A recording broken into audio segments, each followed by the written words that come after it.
Instead of introducing audiences to a magnificent ship bursting with life, he first confronts them with its grave. The opening images carry an almost documentary-like stillness, inviting viewers to observe the wreck not simply as an archaeological discovery, but as the final chapter of a story whose ending everyone already knows. Interwoven with authentic footage of the real wreck, the film quietly blurs the line between historical record and cinematic reconstruction, grounding its emotional journey in tangible reality before a single fictional character even appears. That decision immediately challenges one of the most common misunderstandings about Titanic. Many critics have dismissed its success as the result of a sentimental romance or an unprecedented production budget. Yet, neither explanation accounts for why audiences willingly return to a film lasting more than 3 hours, often knowing every major plot point before purchasing a ticket. Cameron understood something fundamental about storytelling that many filmmakers avoid. Suspense does not always depend on uncertainty. Sometimes it becomes even more powerful when the destination is unavoidable. Within the film's opening minutes, Cameron openly reminds viewers that the ship sank. Thousands died. The ending is not concealed behind mystery or surprise. Conventional screenwriting warns against revealing the conclusion too early because hidden outcomes are traditionally believed to sustain attention. Titanic deliberately rejects that assumption. Instead of asking whether disaster will occur, it asks a far more emotionally demanding question. Knowing exactly what awaits these people, how deeply can the audience come to care before history arrives? That subtle shift transforms the entire viewing experience. Every celebration aboard the ship gains an invisible shadow. Every joke carries unspoken fragility. Every breathtaking shot of the vessel cutting through calm water becomes quietly unsettling because the audience possesses knowledge the passengers do not. Cameron turns historical certainty into dramatic fuel, allowing viewers to experience anticipation from a perspective that borders on tragic omniscience.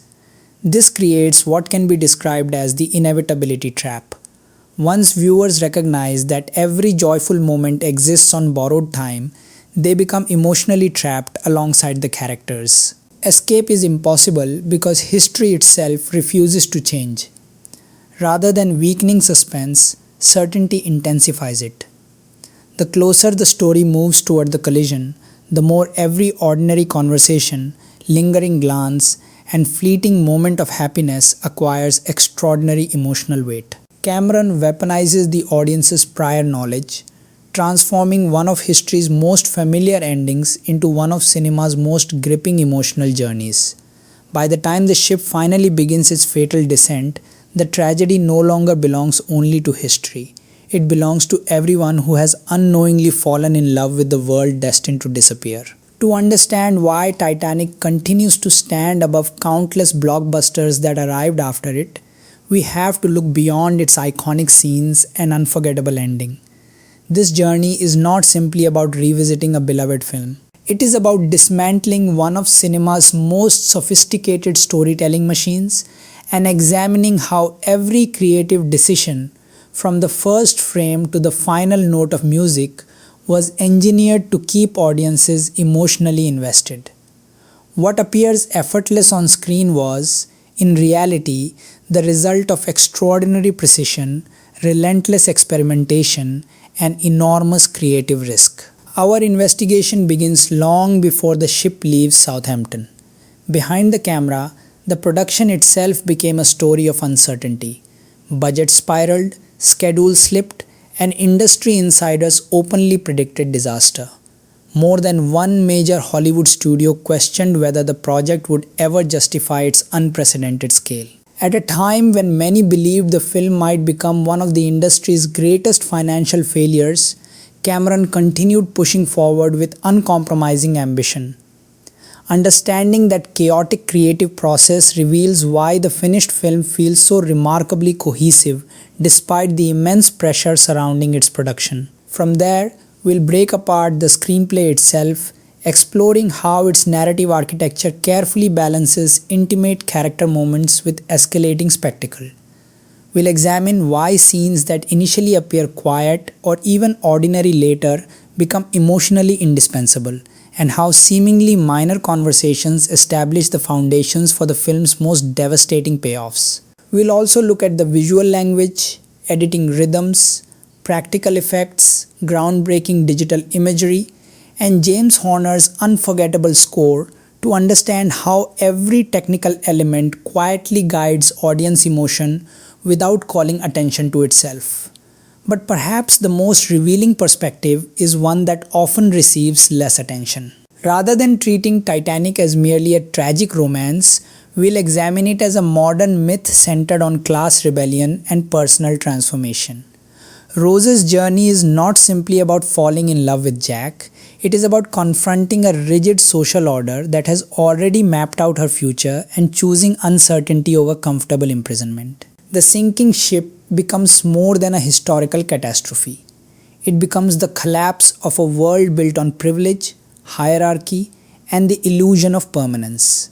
That broader interpretation helps explain why the film continues to resonate with audiences who were born long after its original release. In an era dominated by streaming platforms, endless content libraries, and shrinking attention spans, Titanic remains an extraordinary benchmark for blockbuster narrative engineering.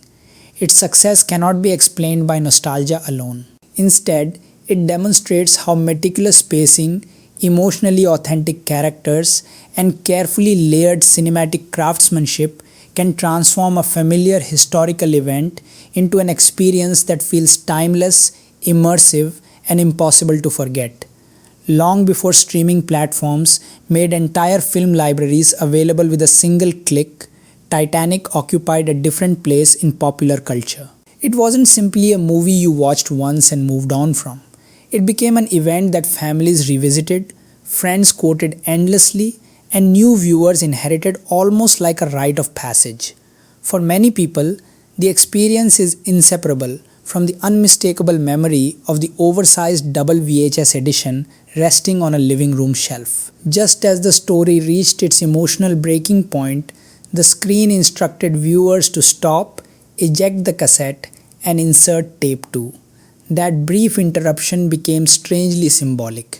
It felt as though you were crossing an invisible threshold, leaving behind the elegance and optimism of the voyage and entering the irreversible tragedy waiting beyond. Few films have embedded themselves so deeply into collective memory through moments both monumental and surprisingly ordinary.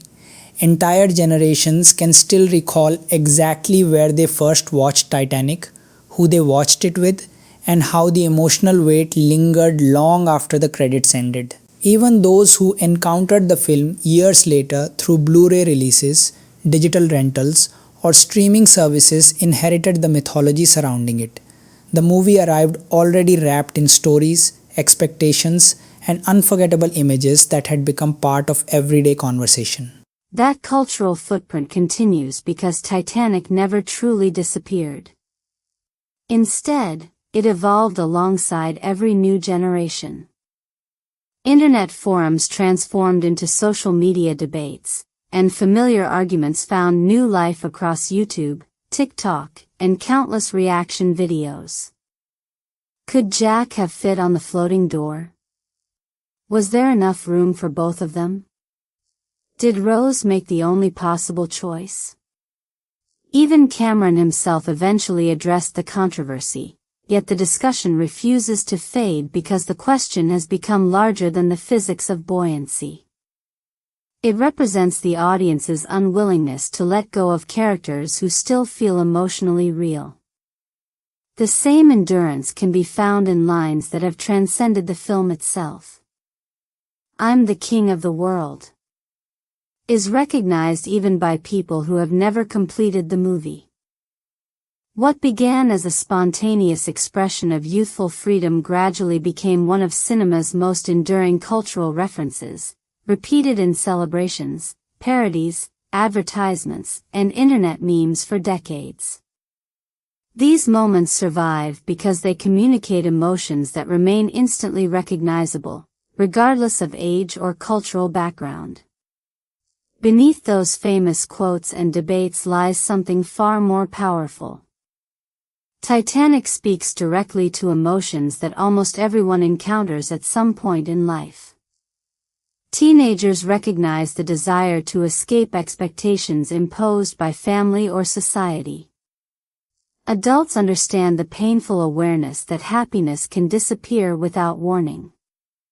Older audiences often return with an entirely different perspective, noticing themes of regret, memory, and mortality that felt invisible during earlier viewings. The film grows because its audience grows. Perhaps that is the greatest reason Titanic continues to captivate viewers nearly 3 decades later. It seamlessly bridges youthful rebellion, the fear of inevitable loss, and the timeless hope that genuine human connection can briefly transcend the limits of class, circumstance, and even death.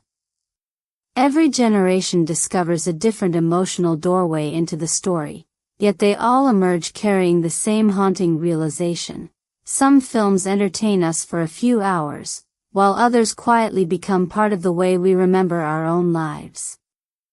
Every legendary film begins with an idea, but Titanic began with an obsession. Long before audiences filled theaters around the world, James Cameron had become fascinated by the real RMS Titanic resting nearly 2.5 miles beneath the North Atlantic. Unlike many filmmakers who approached historical events through books and archived photographs, Cameron wanted to stand as close to the wreck as technology would allow. He wasn't interested in recreating history from a distance.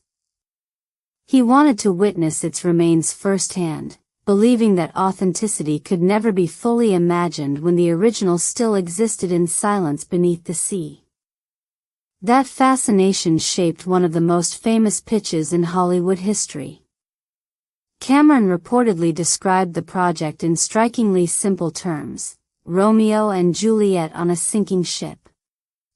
The phrase sounded almost impossibly commercial, reducing one of history's greatest maritime disasters into a universally recognizable emotional framework.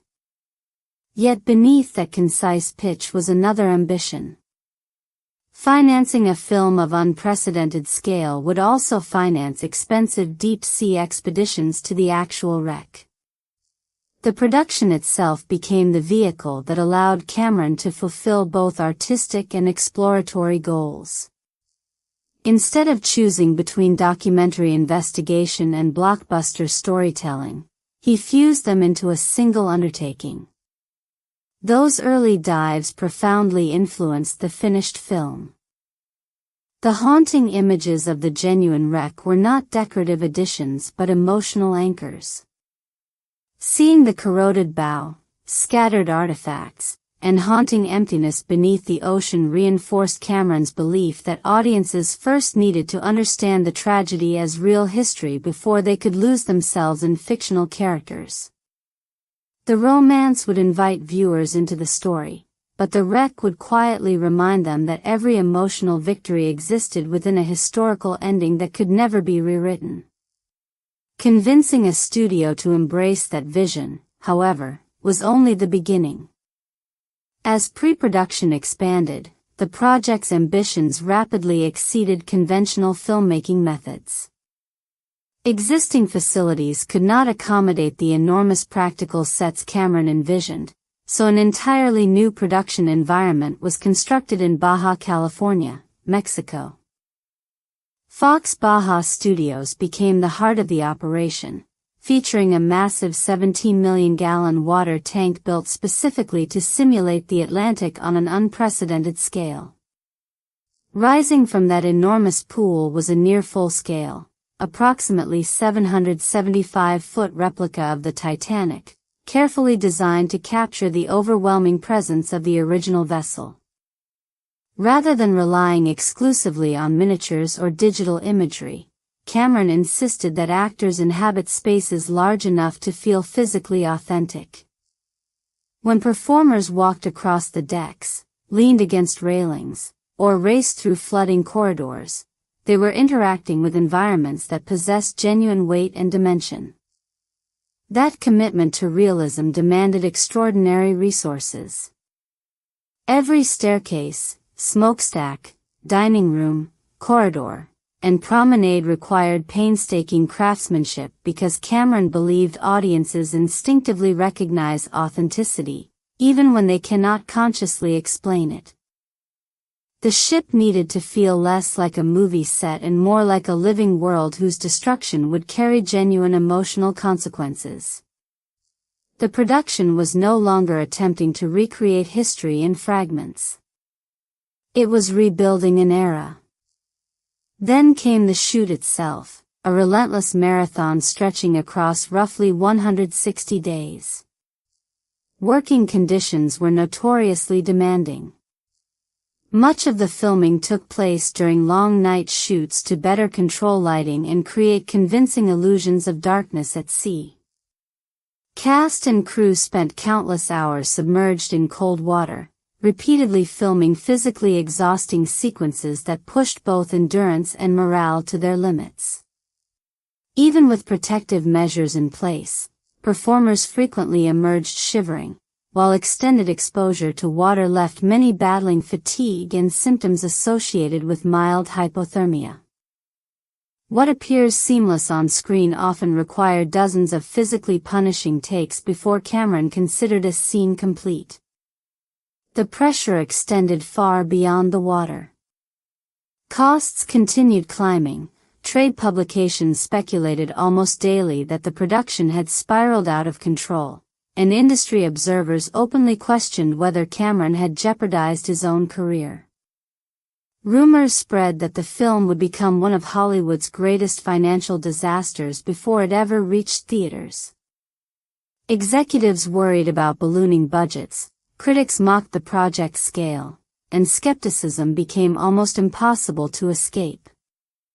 Within the industry, Titanic was increasingly viewed not as a guaranteed triumph but as an expensive gamble approaching catastrophe. The atmosphere became even more surreal during one of the production's strangest real-life incidents. A batch of chowder served to members of the cast and crew was unknowingly contaminated with PCP, leading dozens of people to experience severe hallucinations and requiring medical treatment. For a production already surrounded by stories of exhaustion, escalating costs, and impossible expectations, the bizarre episode only added another layer to its growing mythology. It felt almost unbelievable, yet it reflected the unpredictable environment surrounding a film that constantly seemed to flirt with chaos. Looking back, it is tempting to interpret every hardship as part of an inevitable success story, but that perspective overlooks how uncertain the outcome truly was. There was no guarantee audiences would embrace a 3-hour historical romance built around a tragedy whose ending everyone already knew. There was no certainty that the unprecedented investment would ever be recovered. Cameron was wagering not only hundreds of millions of dollars but also his reputation as one of Hollywood's most ambitious directors. The extraordinary irony is that the very production once dismissed as reckless excess would ultimately redefine what blockbuster filmmaking could accomplish, proving that relentless ambition, when matched with uncompromising craftsmanship, can transform overwhelming risk into cinematic history. By the time Titanic approached its release, the film had already developed a reputation that had almost nothing to do with its story. Long before audiences met Jack and Rose, newspapers, entertainment programs, and Hollywood trade publications had turned the production itself into a spectacle. Instead of asking whether the film would be emotionally moving or technically groundbreaking, the dominant question became far simpler: how much money was being lost? The conversation surrounding Titanic had shifted away from filmmaking and toward economics, creating an atmosphere where failure seemed less like a possibility and more like an accepted conclusion waiting for official confirmation. Throughout 1997, the industry's attention fixated on one astonishing figure. With production costs climbing to roughly $200 million, Titanic had become the most expensive film ever produced at the time. In an era when even major blockbusters were made for significantly less, that number appeared almost unimaginable. Headlines emphasized the budget with equal parts fascination and disbelief, often treating it as evidence that James Cameron's ambition had exceeded all reasonable limits. The film became shorthand for Hollywood excess, with commentators joking that the production itself was sinking faster than the famous ship it portrayed. Those criticisms were amplified by stories emerging from the set. Reports of extended schedules, costly reshoots, technical complications, and Cameron's relentless perfectionism fed a growing narrative that the project had spiraled beyond anyone's control. Every production delay generated fresh speculation, while every rumor about mounting expenses reinforced the impression that the studio had lost control of its investment. Few outside the production had actually seen substantial footage, yet opinions were already firmly established. The movie was being judged almost entirely by the size of its budget rather than the quality of its storytelling. Inside the industry, executives understood the financial stakes more clearly than anyone else. Recovering such an enormous investment through theatrical revenue alone appeared extraordinarily difficult under the economics of the late 1990s. Marketing costs would push the required earnings even higher, meaning Titanic needed not merely to succeed but to perform at a historic level simply to justify its existence. That expectation made the project seem uniquely vulnerable. A respectable box office run might still be interpreted as financial disappointment because the threshold for success had become almost impossibly high. The studios themselves recognized that no single company wanted to shoulder the entire risk. An unprecedented co-financing arrangement reflected just how uncertain the situation had become. 20th Century Fox retained the international distribution rights, while Paramount Pictures acquired the domestic distribution rights for the United States and Canada. Rather than functioning as a routine partnership, the agreement served as a practical method of spreading enormous financial exposure. If the worst predictions proved accurate, neither studio would absorb the full impact alone. The structure revealed that even those backing the film acknowledged the extraordinary gamble involved. Ironically, this partnership would later become one of the most fortunate business decisions in modern cinema, but before release it was widely interpreted as another sign that the production had become too expensive for any single studio to manage confidently. Public perception increasingly centered on the notion that Titanic was an experiment in financial survival rather than an artistic achievement waiting to be discovered. Another crucial decision quietly reshaped the film's destiny. Originally expected to arrive during the lucrative summer blockbuster season, the release was postponed to December 1997. At first glance, the delay appeared to confirm every negative rumor surrounding the production. To many observers, moving away from the crowded summer calendar looked less like strategy and more like surrender. Delays in Hollywood often signal unfinished work or creative problems, so the shift strengthened the belief that Titanic was struggling simply to reach theaters. Yet that revised schedule fundamentally changed the environment into which the film emerged. Instead of competing directly against a packed season dominated by explosive action spectacles, Titanic entered theaters during the holiday period, when audiences traditionally embraced longer theatrical experiences and families had more opportunities to attend together. Equally important, the December release positioned the film squarely within award season conversations. Rather than disappearing after a few weeks of summer excitement, it remained at the center of cultural discussion for months, benefiting from critical recognition, award nominations, and extraordinary word of mouth. This timing also complemented the film's unusual strengths. Unlike action blockbusters built around opening weekend excitement, Titanic depended on emotional resonance.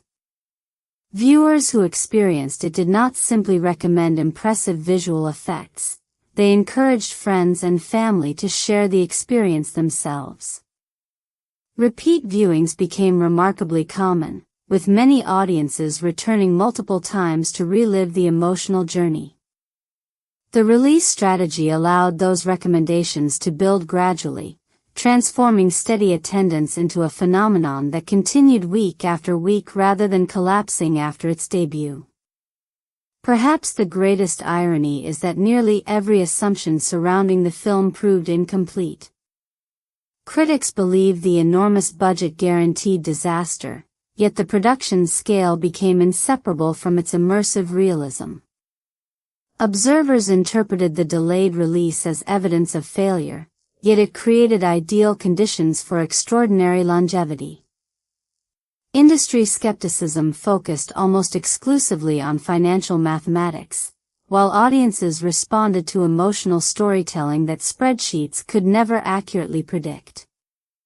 In retrospect, the pre-release narrative surrounding Titanic reveals how easily conventional wisdom can misjudge creative ambition. Before a single ticket was sold, the movie had already been labeled an inevitable catastrophe by many of the industry's loudest voices. History, however, had one final surprise waiting. The story of a supposedly doomed production was about to become one of the greatest commercial and cultural triumphs cinema had ever witnessed, proving that sometimes the biggest risk is assuming audiences only measure value the way accountants do. By treasure hunter Brock Lovett appears, at first glance, to belong to a completely different movie. Robotic cameras weave through the decaying corridors of the wreck, searching not for stories but for something far more tangible, the legendary blue diamond known as the heart of the ocean. This objective immediately gives viewers a simple mystery to follow, yet Cameron quietly hides a far more important discovery beneath that treasure hunt. When Lovett's team retrieves a water-damaged safe, anticipation builds around the possibility of unimaginable wealth. Instead, the safe contains something seemingly worthless, a charcoal sketch of an unidentified young woman wearing nothing except the famous diamond around her neck. The drawing is dated April 14, 1912, only hours before the disaster. In that instant, the film changes direction. The necklace is no longer the central mystery. The woman becomes the mystery. Who was she? Why was she drawn? And how could such a deeply personal image survive when thousands of lives did not? Cameron replaces material curiosity with emotional curiosity, encouraging audiences to chase a human story rather than a priceless object. That narrative pivot demonstrates remarkable screenplay discipline. The heart of the ocean functions less as the true objective than as a storytelling catalyst. Like countless legendary artifacts throughout mythology, its greatest purpose is not its monetary value but its ability to connect distant generations. Without the search for the diamond, Lovett never uncovers the drawing. Without the drawing, Rose never returns to tell her story. The artifact becomes a bridge across 84 years, transforming history into living memory. The audience is gently reminded that while objects may survive disasters, their deepest meaning often remains hidden until someone remembers the people connected to them. Rose's unexpected phone call completes that transition. The elderly woman arrives not as a passive witness but as the keeper of a narrative everyone else has misunderstood. Lovett believes he is excavating treasure from steel and sediment. Rose understands that the greatest treasure aboard the Titanic was never locked inside a safe. It existed within moments, relationships, and choices that vanished beneath the Atlantic. As she begins recounting her memories, Cameron dissolves effortlessly into 1912, allowing the past to emerge not through historical reconstruction alone but through personal recollection. Memory becomes the film's time machine. The arrival at Southampton immediately establishes a world divided long before the ship leaves port. Cameron introduces the Titanic not merely as an engineering marvel but as a floating representation of early 20th century social hierarchy. First-class passengers approach the vessel surrounded by expensive luggage, elegant clothing, chauffeurs, and carefully rehearsed etiquette. Everything about their entrance communicates order, wealth, and inherited privilege. Even the camera moves with composed confidence, emphasizing polished surfaces and measured sophistication. Moments later, the perspective shifts dramatically. Third-class passengers surge toward the ship with laughter, excitement, and barely contained energy. Their belongings are fewer, their clothes simpler, yet the atmosphere feels unmistakably alive. Cameron avoids portraying poverty as joy or privilege as misery. Instead, he highlights contrasting relationships with freedom. The upper decks radiate security purchased through status, while the lower decks pulse with possibility born from uncertainty. Both groups board the same ship, yet they appear to inhabit entirely different worlds before the voyage has even begun.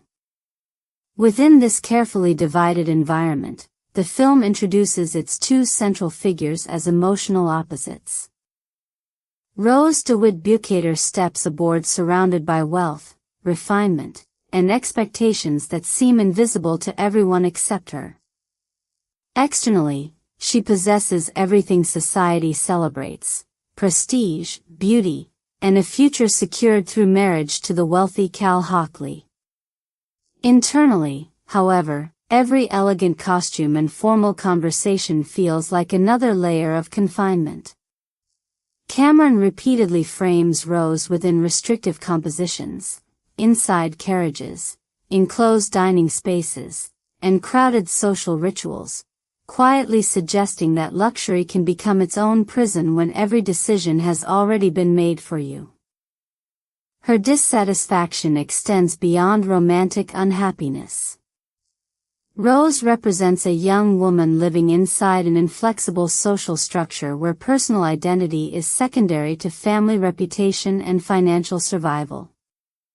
Her mother views marriage as necessity rather than affection, reinforcing the belief that love is a luxury reserved for people who can afford independence. Rose recognizes that her future has been negotiated like a business arrangement, leaving her with diminishing control over the course of her own life. The Titanic, celebrated as the pinnacle of modern progress, ironically becomes the place where she feels most trapped. Jack Dawson enters the story from the opposite direction. He owns almost nothing, possesses no influential family name, and reaches the ship only after winning a third-class ticket in a last-minute poker game. The sequence unfolds with spontaneous excitement, emphasizing movement, laughter, and impulsive decision-making. Jack does not board with carefully organized trunks or long-term plans. He runs toward opportunity because he has learned that uncertainty is often more rewarding than predictability. Where Rose's world is governed by obligation, Jack's is shaped by curiosity. His victory at the poker table also establishes an important thematic contrast. Rose's passage aboard the Titanic is guaranteed by wealth she never earned, while Jack's depends entirely on chance. One character inherits privilege without freedom. The other inherits freedom without privilege. Cameron positions them on opposite ends of the social spectrum, yet both are searching for the same thing: a life defined by authentic choice rather than external circumstance. This elegant setup ensures that their eventual meeting feels inevitable on an emotional level long before it becomes inevitable within the plot. The film is not simply preparing a romance between two strangers. It is bringing together two conflicting philosophies of existence: security versus possibility, expectation versus self-discovery, control versus spontaneity. By the time the Titanic begins its voyage across the Atlantic, the audience already senses that the greatest collision awaiting the story is not only with an iceberg but with the invisible boundaries separating people who have been taught they should never truly know one another. Every great character journey begins with a moment that makes returning to the old life impossible. In Titanic, that turning point does not arrive through an explosion, a shocking revelation, or a grand declaration of love. It begins in silence, at the very edge of the ship, where Rose quietly climbs over the stern railing while the Atlantic stretches endlessly into darkness. The scene is often remembered as the moment Jack and Rose first meet, but its emotional significance reaches much deeper. This is not the beginning of a romance. It is the beginning of Rose choosing, almost unknowingly, to live. By this stage, Cameron has already established that Rose is imprisoned by expectations rather than physical walls. Her engagement to Cal promises financial security but demands the complete surrender of her identity. Every conversation reinforces the same message: her future has already been decided. The enormous Titanic, celebrated as a triumph of freedom and progress, has become the place where she feels most trapped. Standing at the stern, she is not simply contemplating death. She is confronting a world in which every available future appears emotionally unbearable. Cameron directs the sequence with remarkable restraint. There is no swelling panic or melodramatic confession. Instead, the vast darkness surrounding the ship mirrors Rose's emotional isolation. The ocean becomes less an external threat than a physical manifestation of the emptiness she feels. By stripping away distractions, the film forces the audience to focus entirely on one young woman who has reached the point where disappearing seems easier than continuing to perform the life everyone else has written for her. Jack's arrival transforms the scene precisely because he refuses to respond like a conventional cinematic hero. He does not deliver a polished speech about the value of life or attempt to overwhelm Rose with dramatic emotion. Instead, he approaches her with patience, humor, and practical understanding. He recognizes that fear rarely disappears when confronted aggressively. Rather than insisting she step back, he meets her where she is emotionally, speaking with the calm honesty of someone who has survived uncertainty himself. His empathy feels genuine because it is grounded in observation rather than assumption. That difference reveals one of Jack's defining qualities. Throughout the film, he sees people before he sees their social status. He does not recognize Rose as an aristocrat standing on the edge of despair. He recognizes another human being who believes she has exhausted every possible escape. Cameron deliberately avoids turning Jack into an unrealistic savior. Rose ultimately makes the decision to take his hand herself. The rescue succeeds because Jack creates the possibility of hope, not because he forces it upon her. The moment also introduces one of the film's central ideas: genuine human connection can dismantle barriers that society considers permanent. Only minutes earlier, Rose and Jack occupied entirely separate worlds aboard the same ship. Their lives were designed never to intersect. Yet a single conversation collapses those invisible boundaries more effectively than any political speech or social revolution. Cameron suggests that authentic understanding begins not through status but through vulnerability. The misunderstanding that follows reinforces the absurdity of class distinctions. As crew members rush to the scene, Jack is briefly mistaken for the attacker rather than the rescuer, illustrating how quickly appearances shape assumptions. Once Rose explains what truly happened, the situation changes immediately. Cal Hockley, determined to preserve appearances and reward the man who saved his fiancée, reluctantly invites Jack to dine in first class. The invitation appears generous on the surface, but beneath the politeness lies discomfort. Jack has earned temporary access to a world that was never designed to welcome someone like him. The dinner sequence becomes one of the screenplay's most effective explorations of social performance.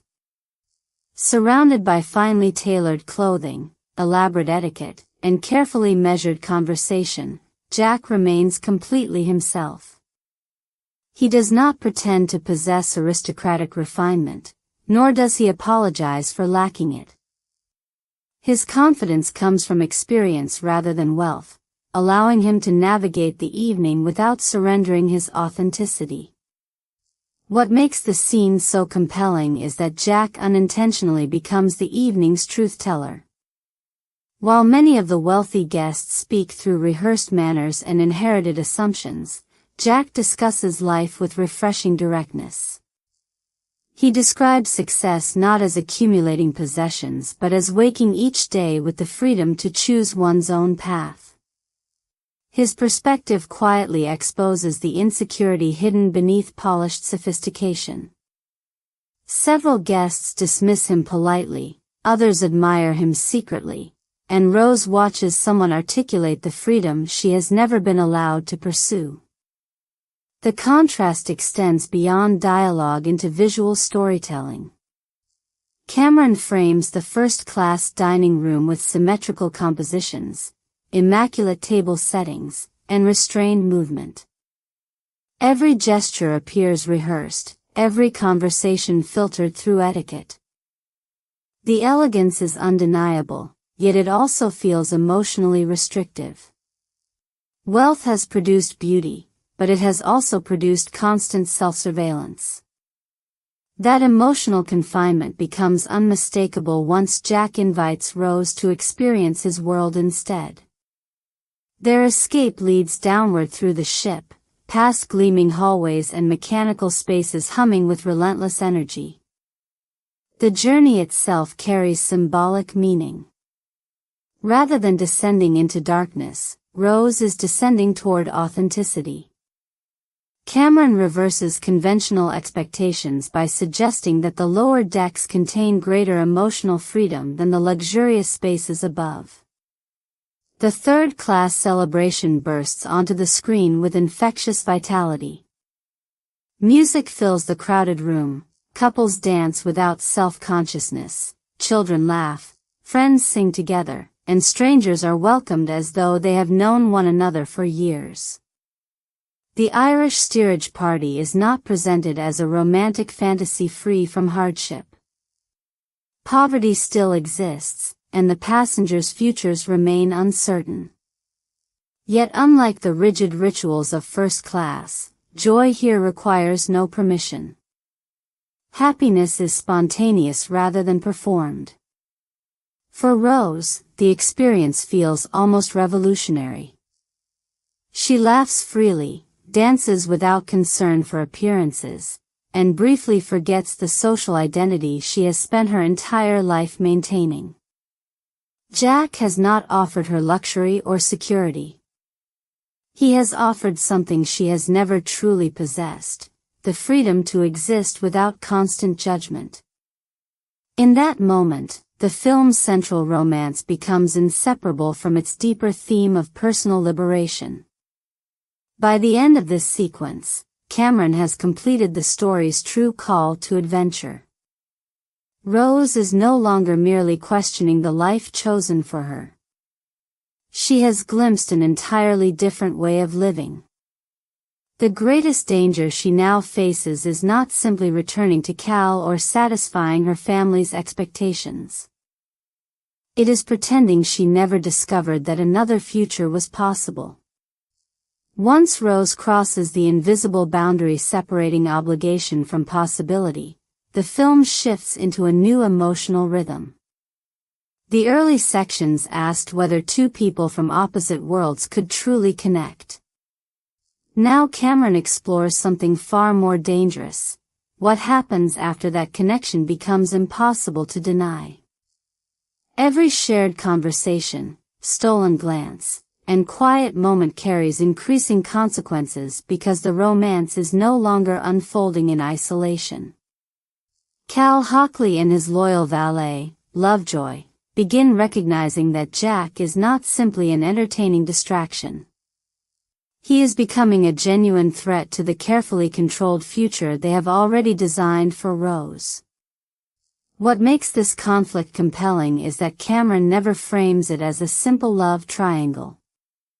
Cal is not merely competing for Rose's affection, he is fighting to preserve a system of ownership disguised as devotion. Throughout the film, he repeatedly treats Rose less as an independent person than as an extension of his wealth and social standing. His expensive gifts, lavish promises, and polished manners all conceal the same assumption: her life belongs within the boundaries he establishes. Jack represents the exact opposite philosophy. He offers nothing material, yet everything emotional. His greatest gift is permission for Rose to become herself. That contrast reaches its emotional peak during one of the film's most iconic sequences. When Rose enters Jack's modest stateroom wearing the heart of the ocean and asks him to draw her like one of your French girls, the moment is often remembered purely for its sensuality. In reality, the scene functions as one of the story's most profound acts of trust. Cameron strips away spectacle, allowing vulnerability itself to become the central dramatic force.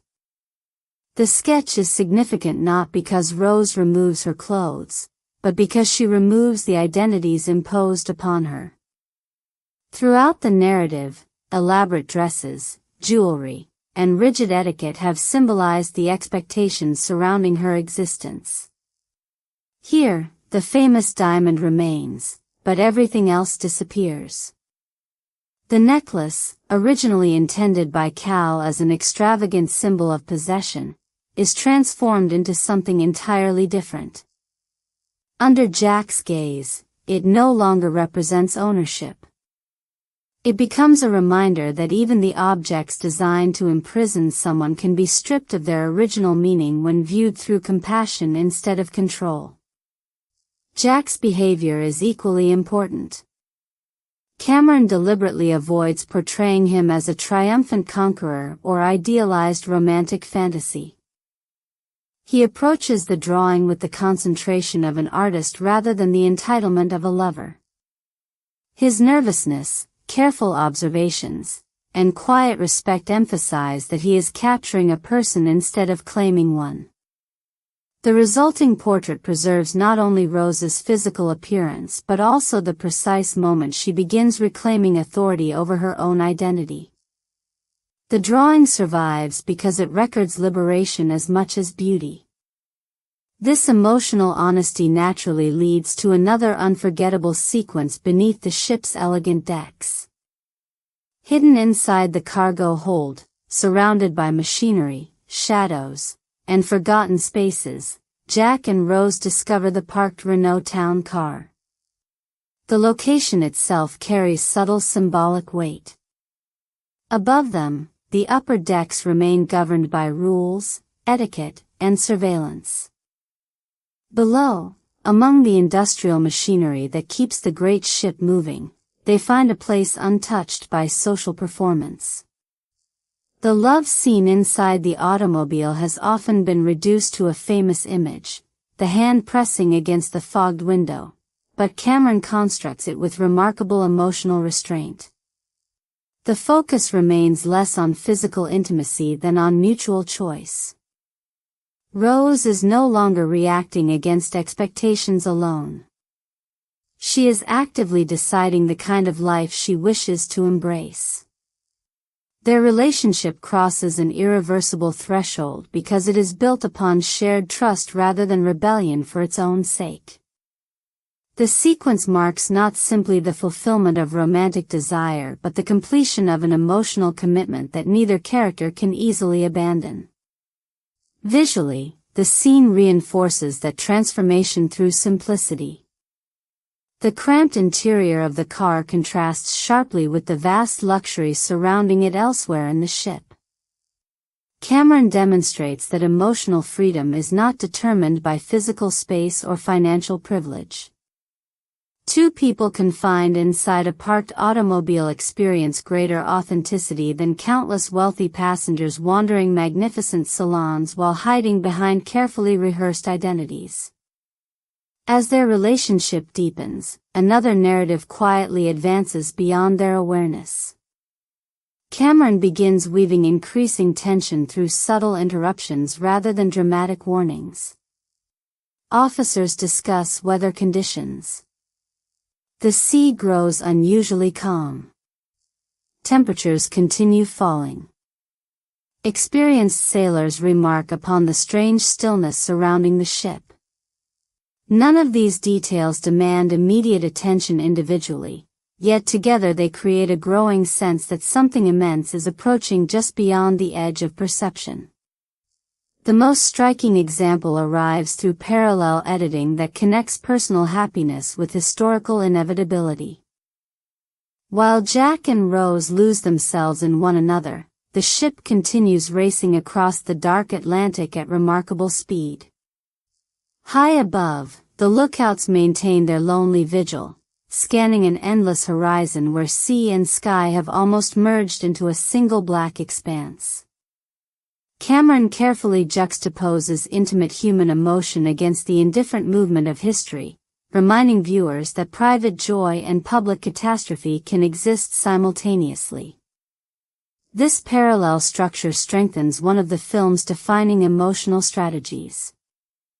The audience already knows what the characters cannot. Every romantic milestone unfolds beneath the invisible shadow of the approaching iceberg.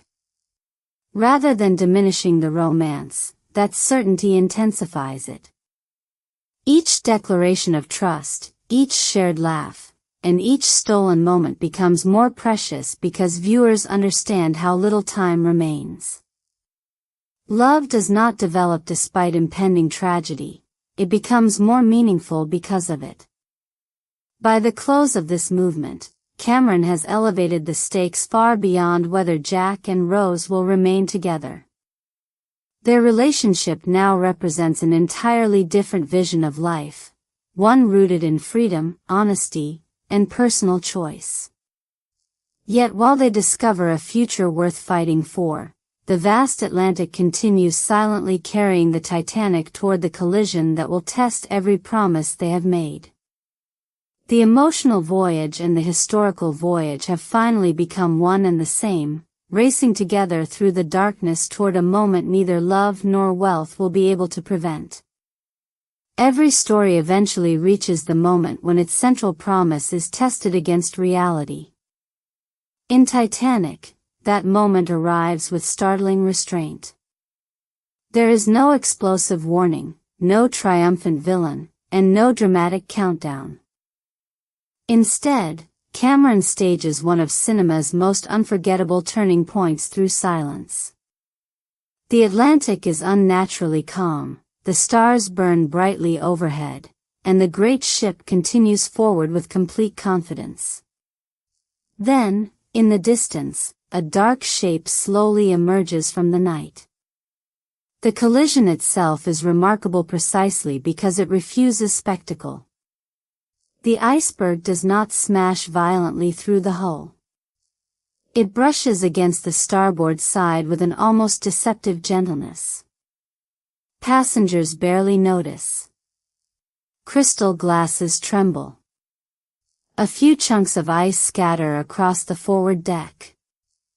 The absence of immediate chaos creates a false sense of security, encouraging both the characters and first-time viewers to underestimate what has actually occurred.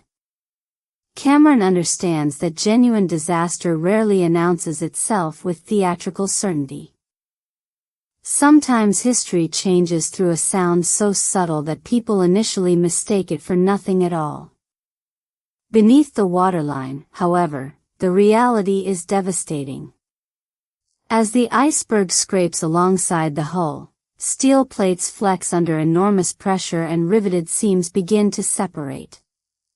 Water floods multiple forward compartments almost simultaneously.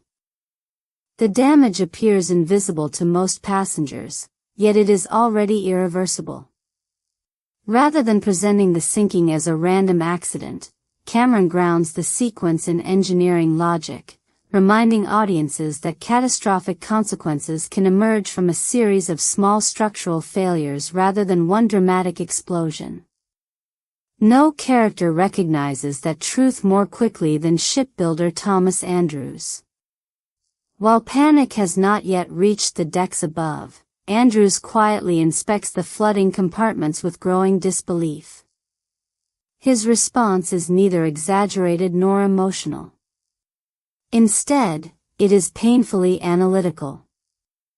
Measuring the damage against the ship's design, he performs a devastating calculation that requires only moments to complete.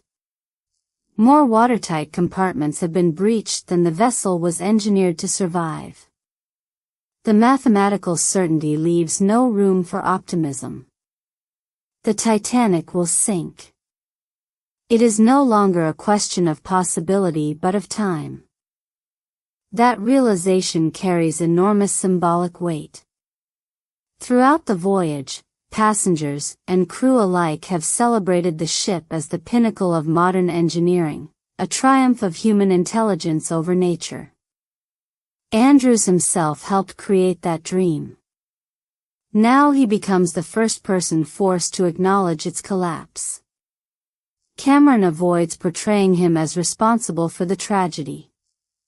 Instead, Andrews embodies the painful humility that arrives when human confidence encounters forces beyond prediction and control. The disaster exposes not simply a damaged ship but the dangerous illusion that technological achievement alone can guarantee safety. The emotional tone of the film changes almost instantly. Until this point, the story has revolved around liberation, romance, and personal transformation. After the collision, every scene becomes governed by urgency. Conversations shorten. Music grows increasingly restrained. Hallways once associated with elegance become routes of escape. Cameron does not abandon the romance. He places it inside an entirely different genre. The love story now unfolds within a survival thriller where every decision carries irreversible consequences. As officers and crew struggle to understand the scale of the emergency, another reality begins revealing itself. The Titanic was divided by class long before it struck the iceberg, and the disaster only magnifies those divisions. First-class passengers receive information sooner, enjoy easier access to the upper decks, and encounter fewer physical barriers as lifeboats are prepared. Meanwhile, many third-class passengers remain confused, uninformed, or literally separated from escape routes by locked gates and controlled passageways. Cameron avoids reducing the crisis to simple villainy. Yet he clearly illustrates how institutional systems built for social order become dangerously unequal when survival replaces routine. These moments represent some of the film's sharpest social criticism. Wealth cannot stop the ship from sinking, but privilege still shapes who receives time, information, and opportunity. The tragedy reveals that inequality does not disappear during catastrophe. In many cases, it becomes even more visible. Cameron quietly reminds viewers that disasters expose the moral architecture of societies just as surely as they expose the structural weaknesses of ships. Amid this growing confusion, Cal makes a choice that permanently defines his character. Desperate to remove Jack from Rose's life, he arranges for the priceless heart of the ocean to be hidden inside Jack's borrowed coat. Accused of theft before he can defend himself, Jack is arrested and handcuffed to a pipe deep within the ship. The accusation functions on multiple levels. Practically, it removes him from Rose during the most dangerous phase of the evacuation. Symbolically, it reflects the ease with which powerful individuals manipulate institutions against those lacking wealth or influence. Jack's greatest crime is not stealing a diamond but crossing boundaries society insists should remain intact. His imprisonment below deck creates one of the screenplay's most effective reversals. Earlier, Jack rescued Rose from despair at the stern of the ship. Now their roles are inverted. Rose has already been offered a place in a lifeboat, a chance to survive by returning to the privileged world she has been trying to escape. For a brief moment, she appears ready to accept it. Then Cameron delivers one of the film's defining decisions. Rose turns away from safety. Her choice is far more significant than a romantic gesture. It represents the complete rejection of the life others have chosen for her.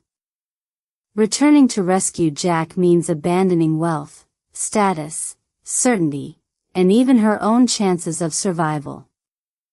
She races back into the increasingly flooded interior of the ship, descending through darkening corridors where rising water transforms familiar spaces into terrifying labyrinths. The direction deliberately mirrors her earlier emotional journey. She once descended into third class searching for freedom. Now she descends again, this time searching for the person who made that freedom imaginable. The rescue sequence is built upon determination rather than physical strength. Rose is frightened, inexperienced, and desperately alone, yet she refuses to retreat. When she finally reaches Jack, the image of him chained inside the flooding compartment captures the story's central conflict with striking clarity. Freedom itself has been placed in literal restraints. Armed with nothing more than an axe and overwhelming resolve, Rose must accomplish what once seemed impossible. The moment she swings the axe carries extraordinary emotional tension because Cameron grounds it in vulnerability rather than effortless heroism. She hesitates, fears striking Jack, and nearly loses her nerve. Success arrives not through flawless execution but through courage overcoming terror. By freeing Jack, Rose symbolically frees herself once again. The relationship has evolved beyond romance into genuine partnership, with each saving the other at the moment when hope appears most fragile. By the end of this movement, the collision has shattered far more than steel plates. It has destroyed every illusion sustaining the voyage, belief in technological invincibility, confidence in social hierarchy, and the comforting assumption that tomorrow is guaranteed. From this point forward, every remaining minute unfolds under the relentless pressure of a clock that neither love, wealth, nor human ambition can stop. As the final act begins, Titanic abandons every remaining illusion of control. Earlier, Cameron carefully paced the disaster through uncertainty and measured escalation, allowing hope to linger even as the ship's fate became mathematically unavoidable. Now that hope begins to collapse alongside the vessel itself. The graceful ocean liner that once represented humanity's greatest technological confidence is transformed into a labyrinth of flooding corridors, failing machinery, and impossible choices. Individual acts of courage still matter, but they can no longer stop history. They can only define how people face it. The remarkable achievement of these final sequences lies in their balance between overwhelming spectacle and intimate human emotion. Cameron never allows the disaster to become anonymous. Even as hundreds of passengers struggle across tilting decks and crew members race through chaos, the audience remains emotionally anchored to Jack and Rose. The enormous scale of the catastrophe never overshadows the personal story. Instead, each amplifies the other. The sinking matters because people matter, and the romance matters because it unfolds against a tragedy too immense for any individual to overcome. As water relentlessly consumes the lower decks, the ship's angle grows increasingly severe. Every familiar location introduced earlier in the film becomes almost unrecognizable. Grand hallways become waterfalls. Luxurious cabins become underwater traps. Spaces once associated with elegance are stripped down to their physical purpose as gravity itself turns against the passengers. Cameron's visual storytelling reminds viewers that civilization is often more fragile than it appears. Within hours, symbols of wealth, prestige, and permanence are reduced to collapsing architecture struggling against the laws of physics. The visual climax arrives with extraordinary precision. The immense stresses placed upon the hull finally exceed what the structure can withstand. The keel fractures, and the Titanic breaks into two sections before horrified survivors. Even audiences familiar with the historical event experience the moment as shocking because Cameron has spent hours encouraging viewers to think of the ship as a living environment rather than an object. Watching it tear apart feels less like witnessing machinery fail and more like seeing an entire world ripped in half.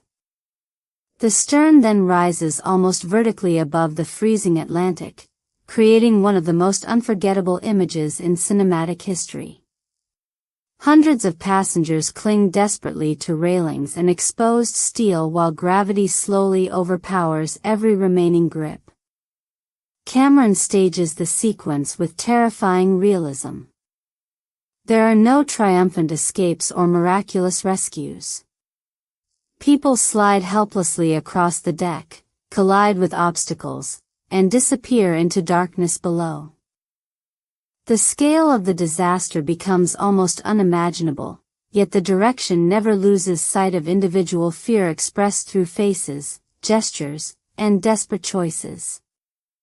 When the stern finally plunges beneath the ocean, the film enters its most emotionally devastating movement. The violence of the sinking gives way to an almost unbearable silence broken only by cries echoing across the freezing water. Cameron intentionally changes the rhythm once again. Instead of overwhelming audiences with continuous action, he forces them to remain within the aftermath. The stillness becomes more haunting than the chaos because it reveals the true cost of the disaster. Survival is no longer determined by escaping the ship. It depends upon enduring an environment where time itself becomes the enemy. Jack and Rose's final moments together embody the emotional philosophy guiding the entire film. Floating in the icy Atlantic, they are separated from safety by circumstances neither courage nor determination can overcome. Jack understands before Rose does that only one of them is likely to survive.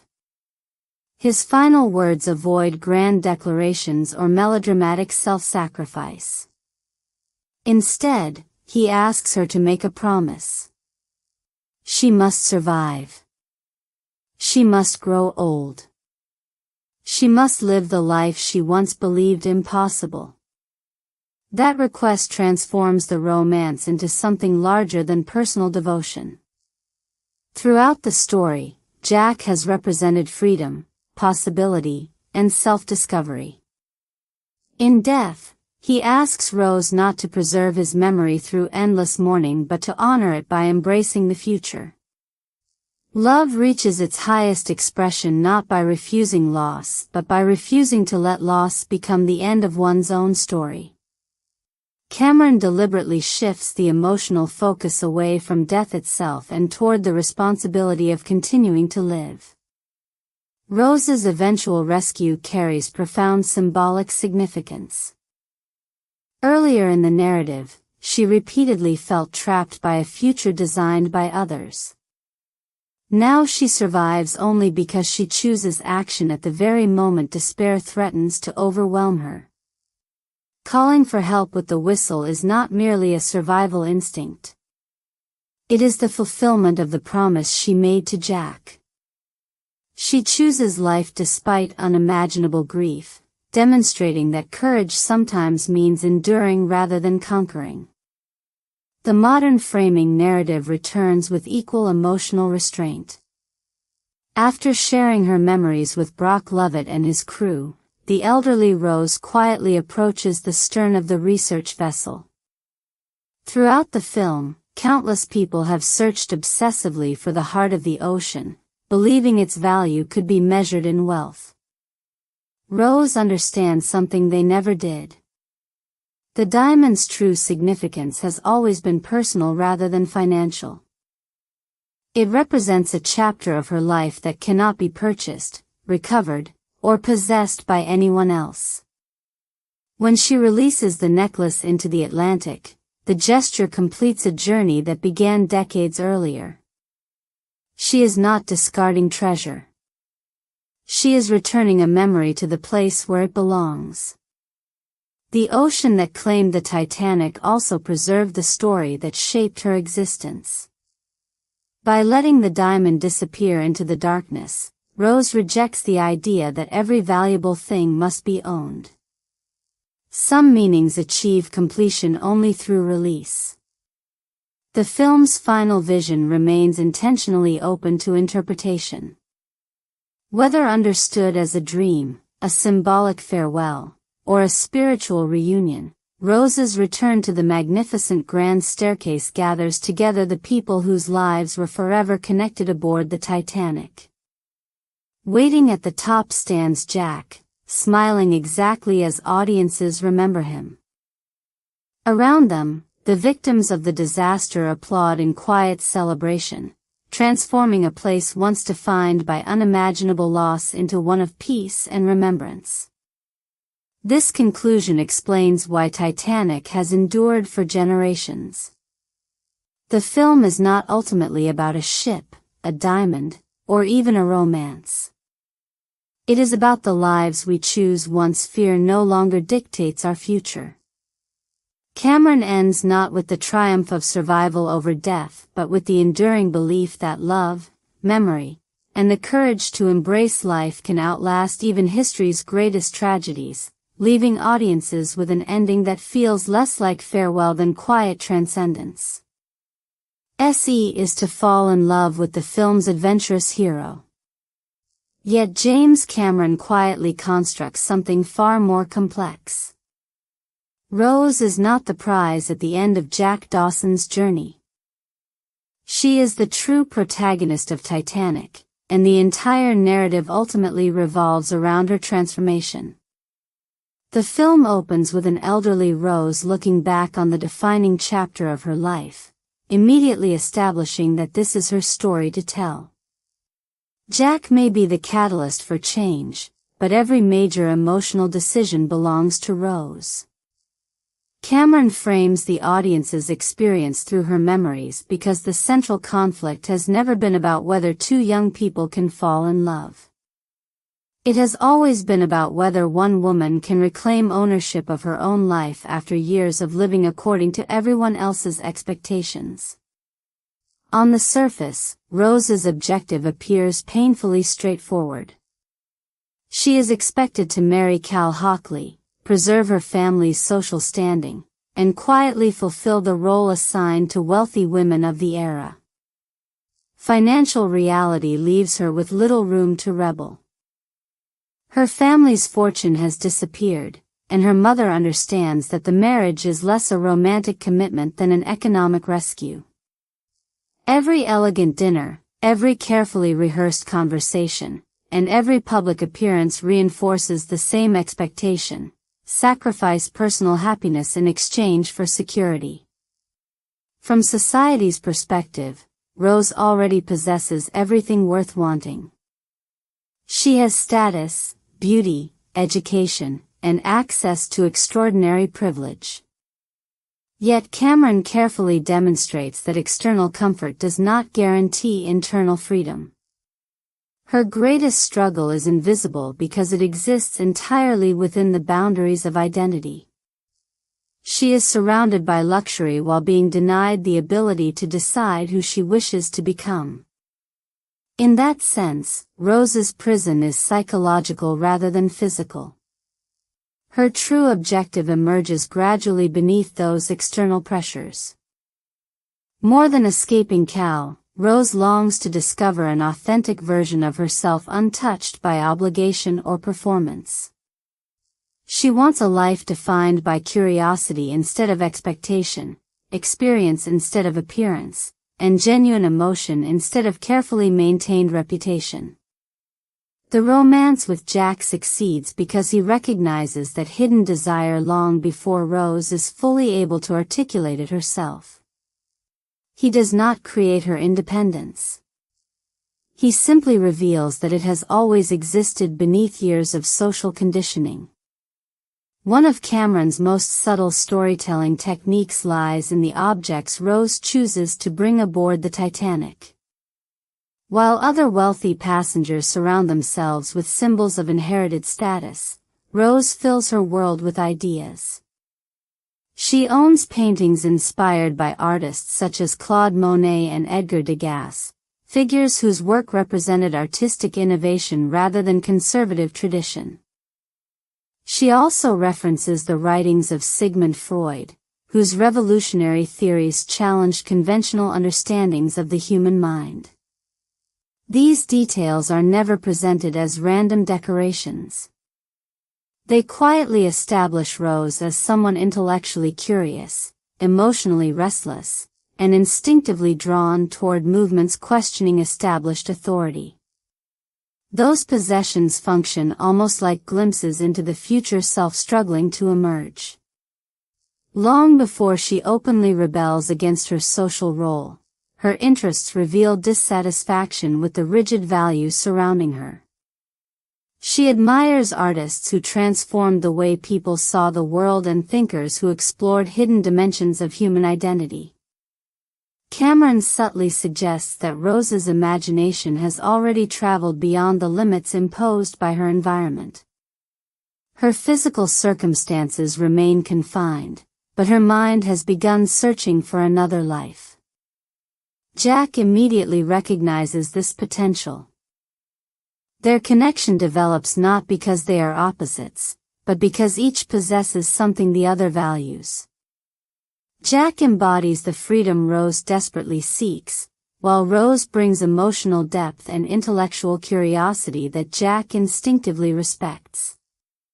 He never encourages her to become someone different. Instead, he repeatedly challenges her to trust the instincts she has spent years suppressing. His famous invitation to make each day count resonates because it aligns perfectly with desires Rose has never been permitted to express openly. This distinction is essential to understanding her character. Rose's transformation is not the result of being rescued by a heroic man. Cameron deliberately avoids that simplistic narrative. Jack opens a door, but Rose chooses to walk through it herself. She decides to board the lifeboat. She decides to leave it. She decides to rescue Jack. She decides to survive after his death. At every crucial turning point, the defining action belongs to her. The film repeatedly reinforces that liberation cannot be given to another person. It must ultimately be chosen. The tragedy of the sinking does not erase that transformation. Instead, it permanently solidifies it. When Rose reaches New York aboard the rescue ship, she makes one of the quietest yet most significant decisions in the entire film. Asked to identify herself, she answers with a name that does not legally belong to her, Rose Dawson. The moment lasts only seconds, yet it represents the symbolic death of the identity others created for her. She leaves behind not only Cal Hockley but also the social system that viewed her as property to be exchanged for financial survival. Everything we learn about her later life confirms that this decision was genuine rather than symbolic. The photographs shown near the film's conclusion reveal a woman who fulfilled the promises Jack encouraged her to make. She rode horses along the beach, flew airplanes, explored distant places, raised a family, and embraced adventures once considered impossible for the frightened young aristocrat introduced at Southampton. None of those achievements depended upon wealth or inherited privilege. They emerged because Rose finally allowed herself to become the author of her own story. Viewed through this lens, Titanic becomes much more than a historical romance. It is a coming-of-age journey disguised as an epic disaster film. The sinking destroys countless lives, yet it also marks the moment one woman escapes an existence that had already been quietly extinguishing her spirit. Jack's influence remains unforgettable, but his greatest legacy is not the romance itself. It is the confidence he awakened within Rose to continue living boldly after he was gone. That is why Rose remains one of modern cinema's most enduring heroines. She survives not because fate favors her, nor because she possesses extraordinary physical strength, but because she learns to reject the version of herself created by fear and expectation. In doing so, she transforms from a passive symbol of aristocratic perfection into an autonomous individual whose greatest triumph is not simply surviving the Titanic, but finally becoming the person she always had the potential to be. Great antagonists rarely exist simply to oppose the hero. The most memorable ones embody the very forces the protagonist must overcome, transforming personal conflict into something much larger than individual rivalry. In Titanic, Cal Hockley is not merely the jealous fiancé standing between Jack and Rose. He represents an entire worldview built upon privilege, possession, and the belief that wealth grants moral authority. Cameron uses Cal to personify the rigid social order Rose is struggling to escape, making him less a conventional villain than the human face of a collapsing aristocratic system. From his first appearance, Cal measures relationships through the language of transactions. Every meaningful interaction is filtered through status, ownership, or financial value. His expensive gifts are never simple expressions of affection. They function as investments designed to reinforce obligation. The famous Heart of the Ocean illustrates this mindset perfectly. On the surface, it appears to be an extravagant declaration of love. Beneath that polished presentation lies an entirely different message. The necklace is intended to secure loyalty through material excess, as though emotional commitment can be purchased like another luxury possession. This philosophy explains why Cal struggles to understand Rose's growing attachment to Jack. He assumes that greater wealth should naturally outweigh genuine emotional connection.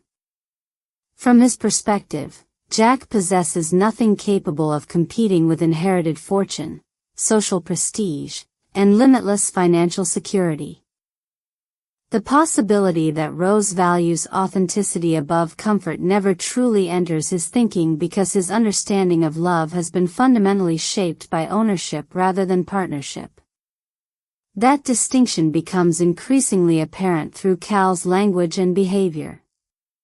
He repeatedly refers to Rose in ways that imply possession rather than equality.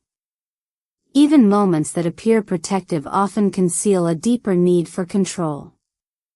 Cameron carefully avoids portraying him as cartoonishly evil in every scene. Cal can be charming, sophisticated, and socially graceful when circumstances remain favorable. His cruelty emerges most clearly whenever control begins slipping away. The audience gradually realizes that his confidence depends almost entirely upon maintaining dominance over the people around him.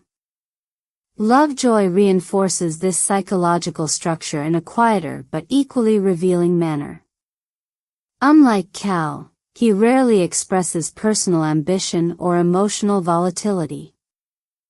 Instead, he functions as the loyal enforcer of an unjust hierarchy. His unwavering obedience demonstrates how oppressive systems survive not only through powerful leaders but also through individuals willing to execute their wishes without moral reflection. Lovejoy rarely questions orders because preserving existing power has become his professional identity. He is less a fully independent antagonist than an extension of Cal's authority, transforming privilege into practical action whenever confrontation becomes necessary. Together they create an environment where intimidation replaces dialogue. Jack is followed, threatened, falsely accused, and ultimately imprisoned because those holding influence understand that institutions often favor the wealthy over the powerless. Cameron subtly illustrates that injustice does not always require elaborate conspiracies. Sometimes it flourishes through ordinary assumptions about whose version of events deserves immediate trust. The disaster strips away those assumptions with remarkable efficiency. Once the ship begins sinking, Cal's polished image starts to fracture. Earlier, his confidence seemed almost effortless because society consistently rewarded his status. Faced with genuine catastrophe, however, the limitations of that identity become painfully visible. Money cannot repair the damaged hull. Expensive clothing offers no protection against freezing water. Family connections carry little weight against the mathematics of a sinking ship. For perhaps the first time in his life, Cal encounters a situation where wealth cannot guarantee control. His response reveals the true foundation of his character. Rather than adapting through compassion or shared sacrifice, he attempts to recreate familiar power structures within the unfolding chaos. He offers bribes, searches desperately for personal advantage, and manipulates circumstances whenever possible.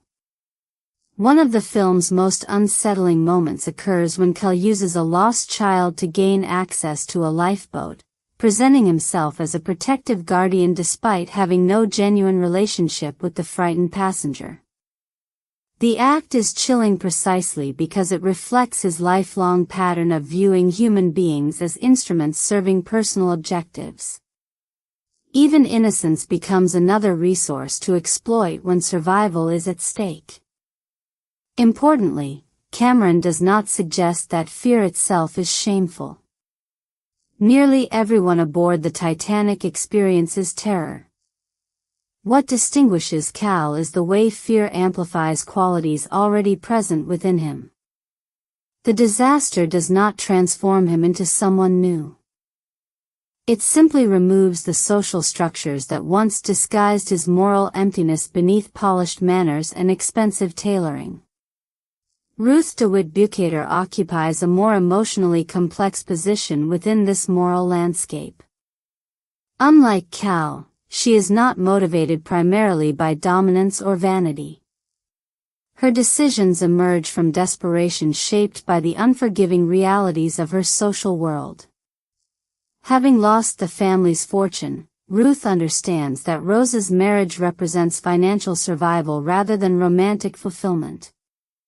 She has internalized the belief that stability must always take precedence over personal happiness because society offers women of her class remarkably few alternatives. This understanding does not excuse her behavior, but it deepens it. Ruth genuinely loves her daughter, yet that love has become inseparable from fear. She believes protecting Rose means convincing her to accept emotional imprisonment in exchange for material security. Every cold conversation between them reflects generations of inherited expectations, where maintaining appearances outweighs individual fulfillment. Ruth cannot imagine freedom because she has spent her own life adapting to systems she never possessed the power to change. One of the tragedy's most painful dimensions is recognizing that Ruth is simultaneously victim and participant. She suffers beneath patriarchal expectations while helping preserve them for the next generation. Cameron portrays her not as a monstrous parent but as someone whose survival strategy has gradually replaced empathy with calculation. In trying to secure Rose's future, she almost destroys the very humanity she hopes to protect. Viewed together, Cal, Lovejoy, and Ruth form three distinct expressions of the same social order.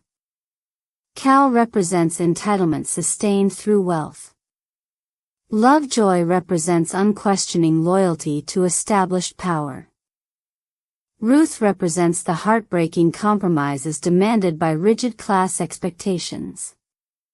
Each character reinforces the invisible walls surrounding Rose, making her eventual liberation feel not simply romantic but profoundly psychological. This layered approach explains why Titanic continues to resonate beyond its love story. The true antagonist is never just one man.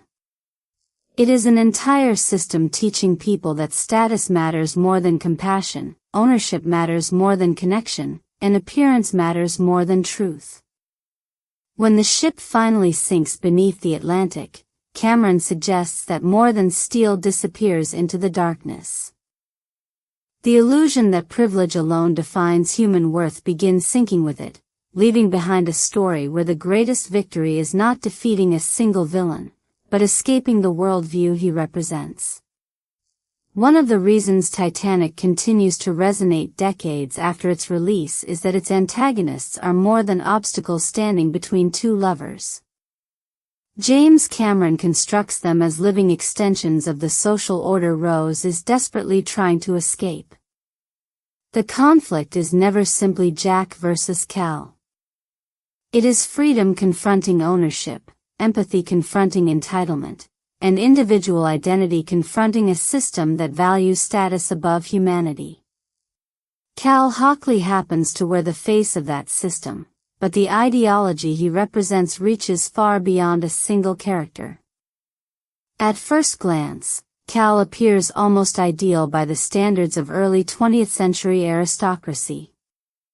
He is wealthy, impeccably dressed, well-connected, and outwardly composed. Everything about him reflects success as defined by the Gilded Age. Yet Cameron slowly reveals that beneath this polished exterior lies a deeply transactional understanding of human relationships. Cal does not believe love should be earned through trust or mutual respect. He believes it can be secured through wealth, influence, and possession. To him, affection is another investment, and commitment is simply the expected return. No object illustrates this philosophy more clearly than the heart of the ocean. The diamond is introduced as a breathtaking gift, but its emotional meaning quickly becomes unsettling. Cal presents it as proof of devotion, yet every scene involving the necklace reinforces a different message. The jewel is less an expression of love than a declaration of ownership. It functions almost like collateral, reminding Rose of the luxurious future she is expected to accept in exchange for surrendering her independence. Cameron deliberately contrasts this with Jack, whose greatest gifts are intangible. He offers conversation instead of jewelry, encouragement instead of expectation, and freedom instead of obligation. One man attempts to purchase devotion, while the other inspires it without spending a dollar. This distinction explains why Cal cannot comprehend Rose's growing attachment to Jack. From his perspective, the comparison should not even exist. He possesses every measurable advantage society recognizes: money, status, security, and influence. Jack has little more than talent, curiosity, and an adventurous spirit. The possibility that authenticity could outweigh privilege never enters Cal's worldview because his identity has been built upon the assumption that everything meaningful carries a price. Cameron subtly critiques a culture where economic power becomes confused with emotional worth, exposing the limitations of a worldview that reduces people to possessions. Control remains the defining principle behind nearly every one of Cal's decisions. His jealousy is not fueled solely by heartbreak but by the terrifying realization that something he believed belonged to him is slipping beyond his authority. This is why his behavior grows increasingly aggressive as Rose develops greater confidence. Abusive personalities often become most dangerous when they sense control fading, and Cameron portrays this progression with unsettling realism. Cal's charm disappears whenever obedience can no longer be guaranteed. The elegance of his manners proves conditional, existing only while the world continues behaving according to his expectations. Lovejoy quietly reinforces this dynamic through unwavering loyalty. Unlike Cal, he rarely seeks attention or emotional confrontation. Instead, he represents institutional obedience in its purest form. Every oppressive system depends not only on powerful leaders but also on individuals willing to enforce authority without questioning its morality. Lovejoy follows instructions with professional efficiency, tracking Jack, carrying out intimidation, and protecting Cal's interests regardless of the ethical consequences. His silence often makes him more intimidating than louder villains because it suggests complete comfort with injustice performed in the name of duty. Together, Cal and Lovejoy create an environment where social privilege becomes a weapon. Jack is falsely accused, arrested, and handcuffed not because evidence demands it but because wealth allows assumptions to replace truth. Cameron reminds us that class inequality is rarely maintained through dramatic speeches. More often, it survives through everyday institutions that instinctively believe those with influence while doubting those without it. The sinking of the Titanic strips away the elegant surface that once concealed these power structures. As order begins collapsing, Cal's carefully maintained confidence deteriorates with astonishing speed. Throughout the voyage he projects certainty, convinced that money can solve almost every problem. Yet the Atlantic recognizes no bank accounts. The rising water does not distinguish between first-class cabins and third-class bunks. Nature proves utterly indifferent to inherited privilege. Faced with that reality, Cal responds exactly as his worldview predicts. Rather than embracing cooperation, he doubles down on manipulation. He attempts to bribe his way toward survival, treating catastrophe as another negotiation where enough money can alter the outcome. When wealth alone no longer guarantees safety, he adopts an even more disturbing strategy, using a frightened lost child to present himself as a protective guardian while securing access to a lifeboat. The moment is shocking not simply because it is deceptive, but because it exposes the complete collapse of his moral identity. The child becomes another object to be used, another transaction in the desperate pursuit of self-preservation. Importantly, Cameron avoids suggesting that fear creates Cal's cruelty. Everyone aboard the ship experiences terror. What changes is that fear removes the social performance masking qualities already present beneath the surface.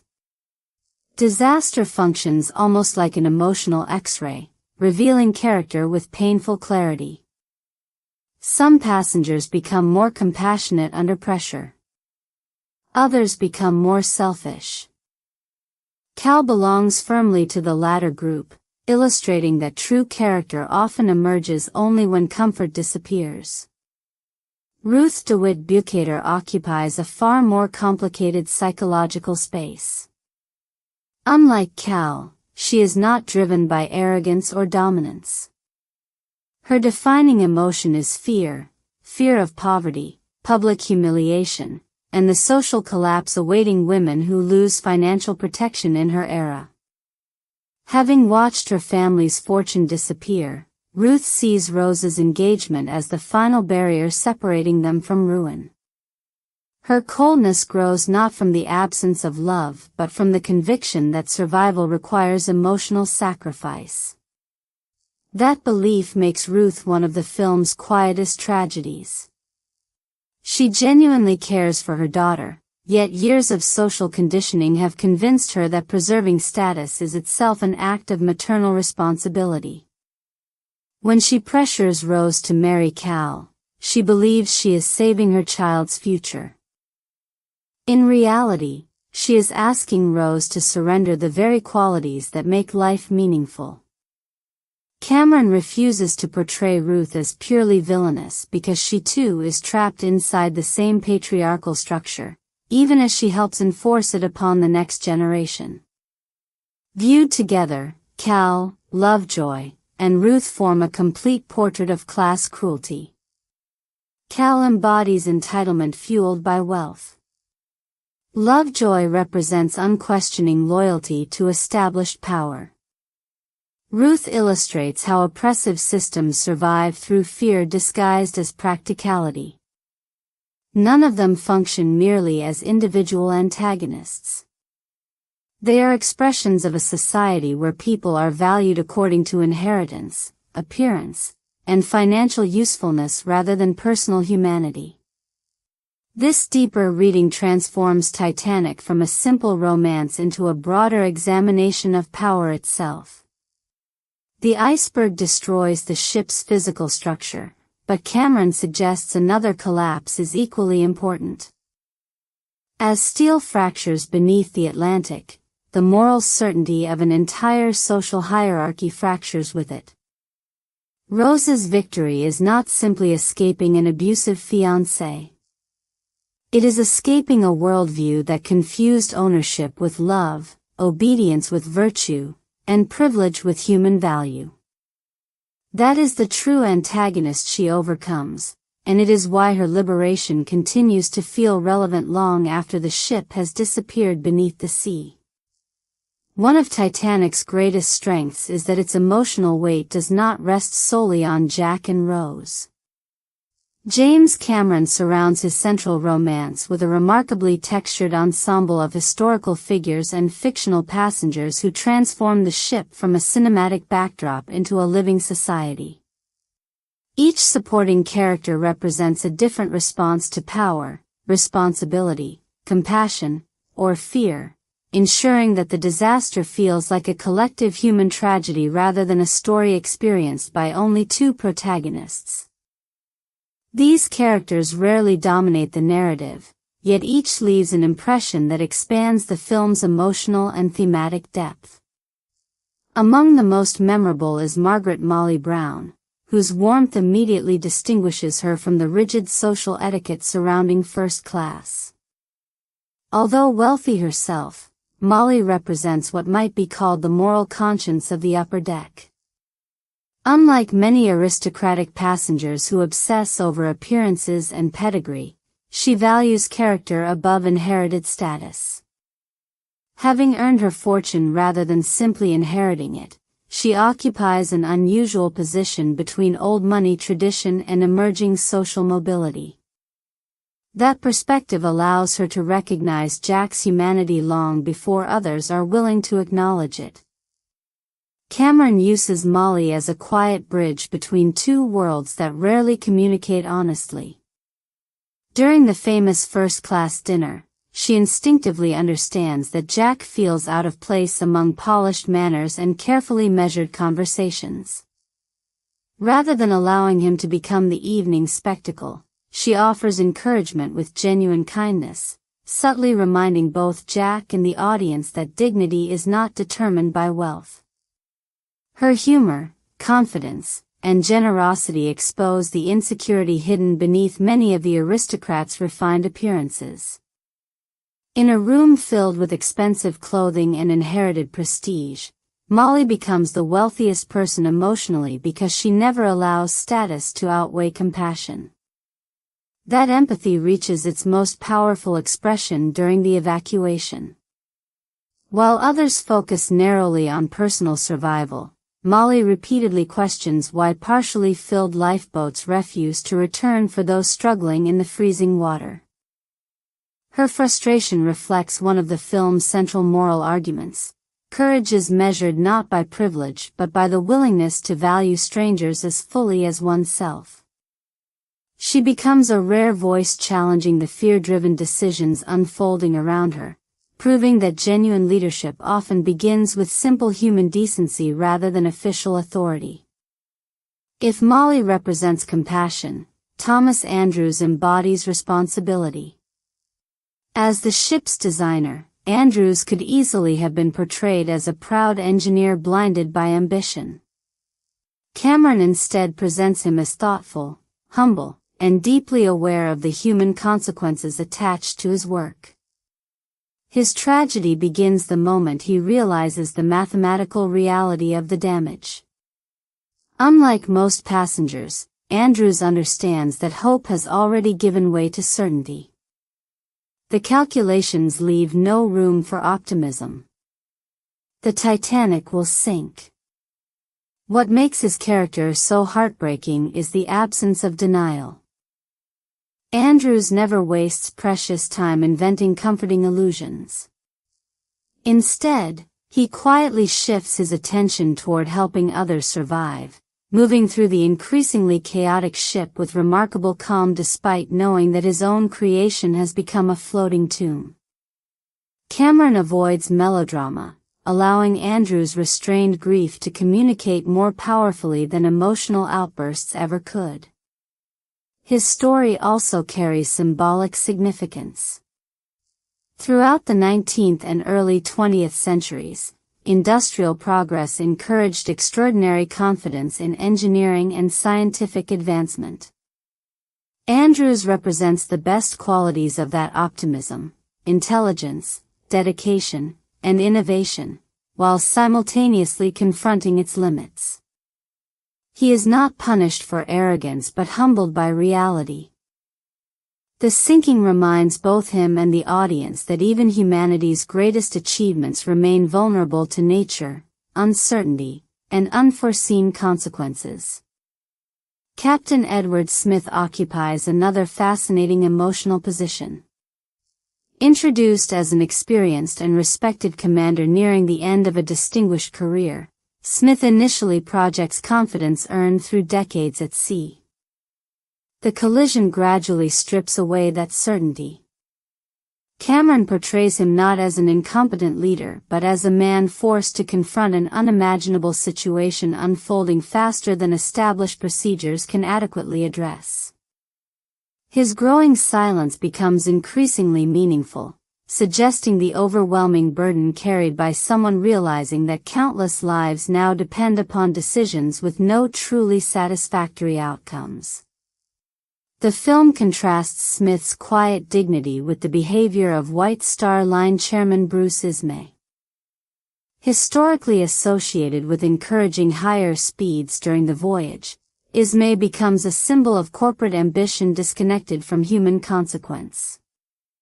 Cameron presents him as a figure consumed by reputation and commercial success, someone who views the Titanic less as a community carrying thousands of lives and more as proof of industrial achievement. When disaster strikes, that confidence evaporates.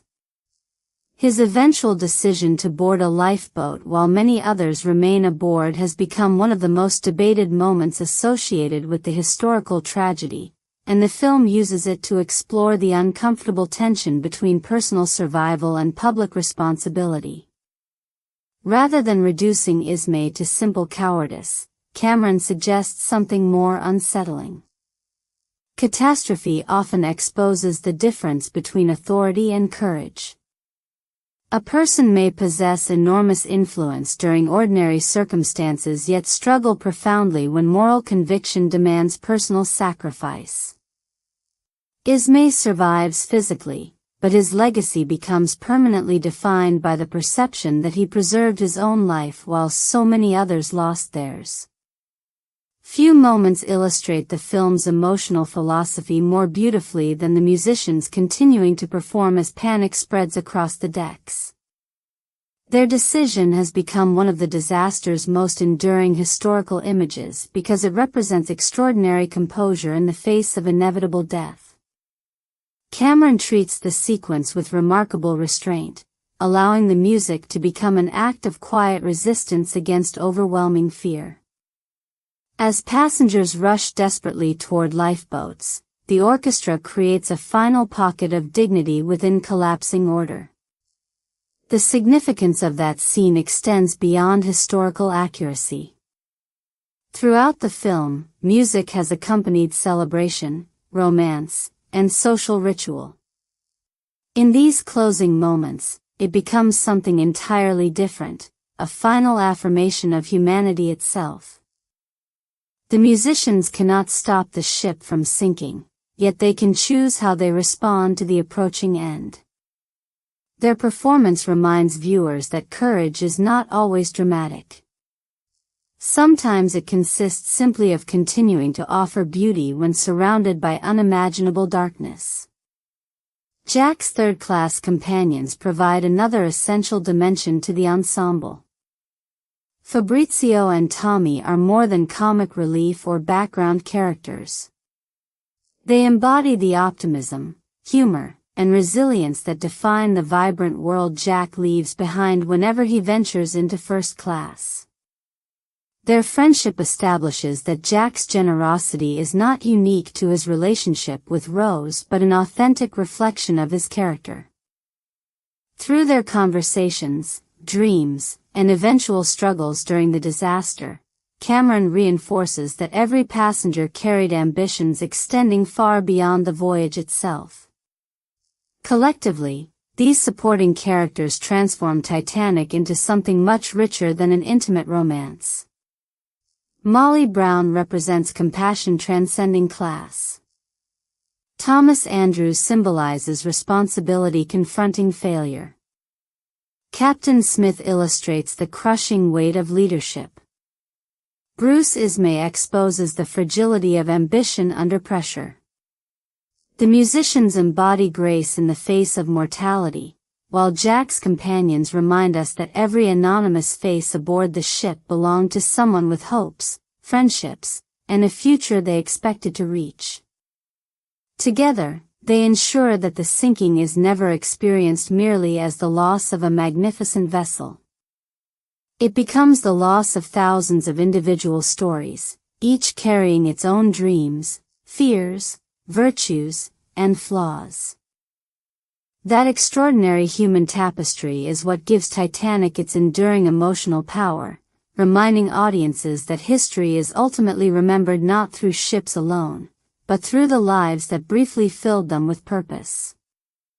Every enduring film is built upon ideas that reach far beyond its immediate plot. While Titanic is remembered for its unforgettable romance and breathtaking spectacle, those elements ultimately serve a much larger thematic purpose. James Cameron constructs the story around two powerful conflicts that have echoed throughout human history: humanity's belief that it can master nature, and society's belief that wealth determines human value. The sinking of the Titanic becomes the point where both illusions collide with reality, exposing truths that remain just as relevant today as they were in 1912. The first and most visible theme is hubris. At the dawn of the 20th century, technological progress inspired extraordinary confidence. Industrial innovation had transformed transportation, communication, and engineering at an unprecedented pace. The Titanic emerged as the ultimate symbol of that optimism, celebrated as the greatest passenger ship ever constructed and widely associated with the belief that modern engineering had conquered the uncertainties that once defined ocean travel. Whether or not the phrase unsinkable was used exactly as later legend suggests, the cultural mythology surrounding the vessel reflected immense faith in human ingenuity. Cameron carefully builds that confidence into the film long before the iceberg appears. Passengers marvel at the ship's size, elegance, and engineering. Crew members speak proudly of its design. Wealthy investors celebrate it as proof that civilization has entered a new era where technology can overcome almost any obstacle. The audience watches these conversations with painful awareness because history has already revealed the outcome. Every declaration of confidence quietly becomes dramatic irony. One of the film's most revealing observations is that the greatest weakness of the Titanic was never simply the iceberg. It was the belief that catastrophe was unlikely enough to justify compromise. Lifeboat capacity reflected regulations and assumptions that no longer matched the unprecedented scale of the ship. Cameron never presents this solely as a technical oversight. Instead, it becomes a symbol of what happens when confidence gradually replaces humility. Human beings begin designing systems around the expectation that failure belongs to the past, only to discover that nature remains completely indifferent to ambition. The Atlantic never behaves like a traditional cinematic villain. It possesses no anger, revenge, or intention. The ocean simply exists according to its own laws, untouched by financial investment or technological achievement. This indifference makes the tragedy even more powerful. The iceberg does not punish humanity for arrogance. It merely reminds humanity that believing itself invincible has never altered the fundamental realities of the natural world. Running alongside this theme is an equally compelling examination of class. Before the collision, nearly every aspect of life aboard the Titanic reinforces social hierarchy. Cabins, dining rooms, staircases, and even daily routines are organized according to wealth and status. Passengers are encouraged to believe that these divisions reflect genuine differences in human worth. Cameron patiently establishes this structure before dismantling it piece by piece during the disaster. Once the ship begins sinking, those invisible social boundaries lose much of their meaning. Expensive clothing offers no protection against freezing water. Family names cannot slow the rising Atlantic. Extraordinary wealth may provide temporary advantages through information or access, but it cannot negotiate with gravity or buoyancy.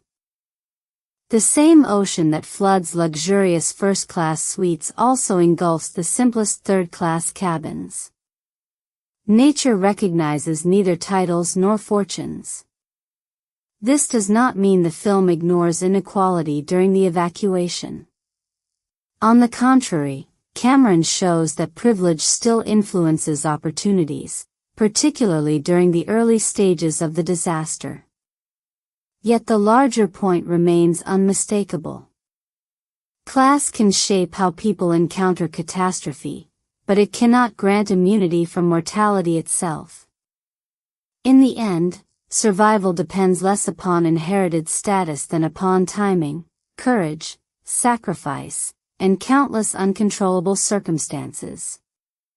The Titanic becomes a devastating equalizer, exposing the fragility of every social hierarchy humanity believed permanent. Perhaps the film's most enduring theme, however, concerns memory. The modern framing narrative begins with a treasure hunt centered on the heart of the ocean, suggesting that the greatest value hidden beneath the Atlantic is a priceless diamond. By the conclusion, that assumption has been completely reversed. The necklace survives the disaster, yet its monetary worth becomes almost irrelevant beside the story Rose carries within her. Gold, steel, and jewels endure physically, but they remain emotionally empty until connected to human experience. Rose herself becomes living proof that stories possess a different kind of permanence. Decades after the ship disappeared, she remembers conversations, laughter, heartbreak, and hope with extraordinary clarity. Those memories outlast the Titanic's magnificent architecture, the fortunes of wealthy passengers, and even the legendary diamond that inspired the expedition. Cameron quietly suggests that civilizations often preserve artifacts while overlooking the lives that gave those objects meaning. His film reverses that priority, insisting that history matters because of people rather than possessions. In the final moments, when Rose returns the heart of the ocean to the sea, the gesture completes the film's thematic journey. She rejects the idea that value can be measured by rarity or price alone. The true treasure has never been the diamond resting beneath the waves. It is the memory of a life transformed, a love that awakened courage, and a story capable of surviving long after steel has rusted, fortunes have vanished, and even history itself has begun to fade. One of the defining qualities of Titanic is that many of its most powerful ideas are communicated without explanation. James Cameron rarely pauses the narrative to tell the audience what a moment means. Instead, he relies on recurring visual symbols that quietly evolve alongside the characters. Colors, objects, and environments gradually accumulate emotional significance until they begin speaking a language of their own. By the film's conclusion, viewers understand these symbols instinctively, even if they never consciously notice how carefully they have been constructed. The most obvious example is the heart of the ocean.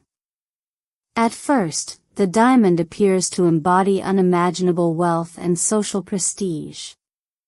It is introduced with almost ceremonial admiration, admired not because of the emotions attached to it but because of its rarity and financial value. For Cal Hockley, the necklace functions as a luxurious extension of his own identity. Presenting it to Rose is not simply an act of generosity. It is an attempt to reinforce ownership, using extraordinary material value to strengthen emotional control. Every time the jewel appears during the early portions of the film, it reminds Rose of the carefully designed future she is expected to accept. Its meaning begins changing the moment Jack draws Rose wearing nothing except the necklace. Although the diamond remains physically unchanged, its symbolism is transformed. Under Cal's influence, it represented possession. Through Jack's eyes, it becomes something entirely different. The portrait captures Rose not as property but as an individual reclaiming authority over her own identity. Cameron subtly demonstrates that objects possess no fixed meaning by themselves. Their significance depends upon the relationships surrounding them. By the film's conclusion, the heart of the ocean has completed one of the most remarkable symbolic journeys in modern cinema. Treasure hunters devote years to searching for it, believing it represents the greatest prize resting beneath the Atlantic. Rose quietly understands otherwise. When she releases the necklace into the ocean, she rejects the belief that every valuable thing must be owned, displayed, or sold. The diamond returns to the sea not as lost wealth but as a completed memory. What once symbolized financial bondage becomes an act of spiritual freedom, proving that true closure often arrives through letting go rather than holding on. Color plays an equally sophisticated role throughout the film. Cameron carefully associates emotional worlds with distinct visual palettes, allowing audiences to feel social differences before characters ever discuss them.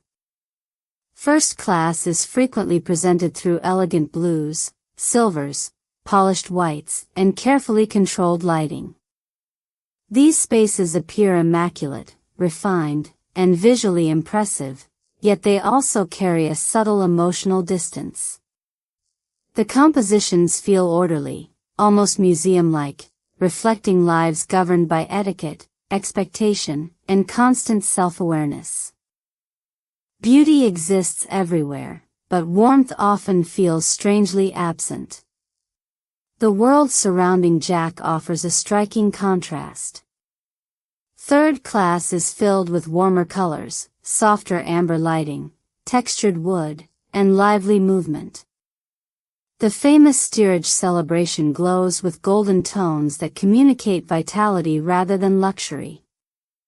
Cameron does not romanticize poverty or suggest hardship is desirable. Instead, he visually distinguishes emotional freedom from material privilege.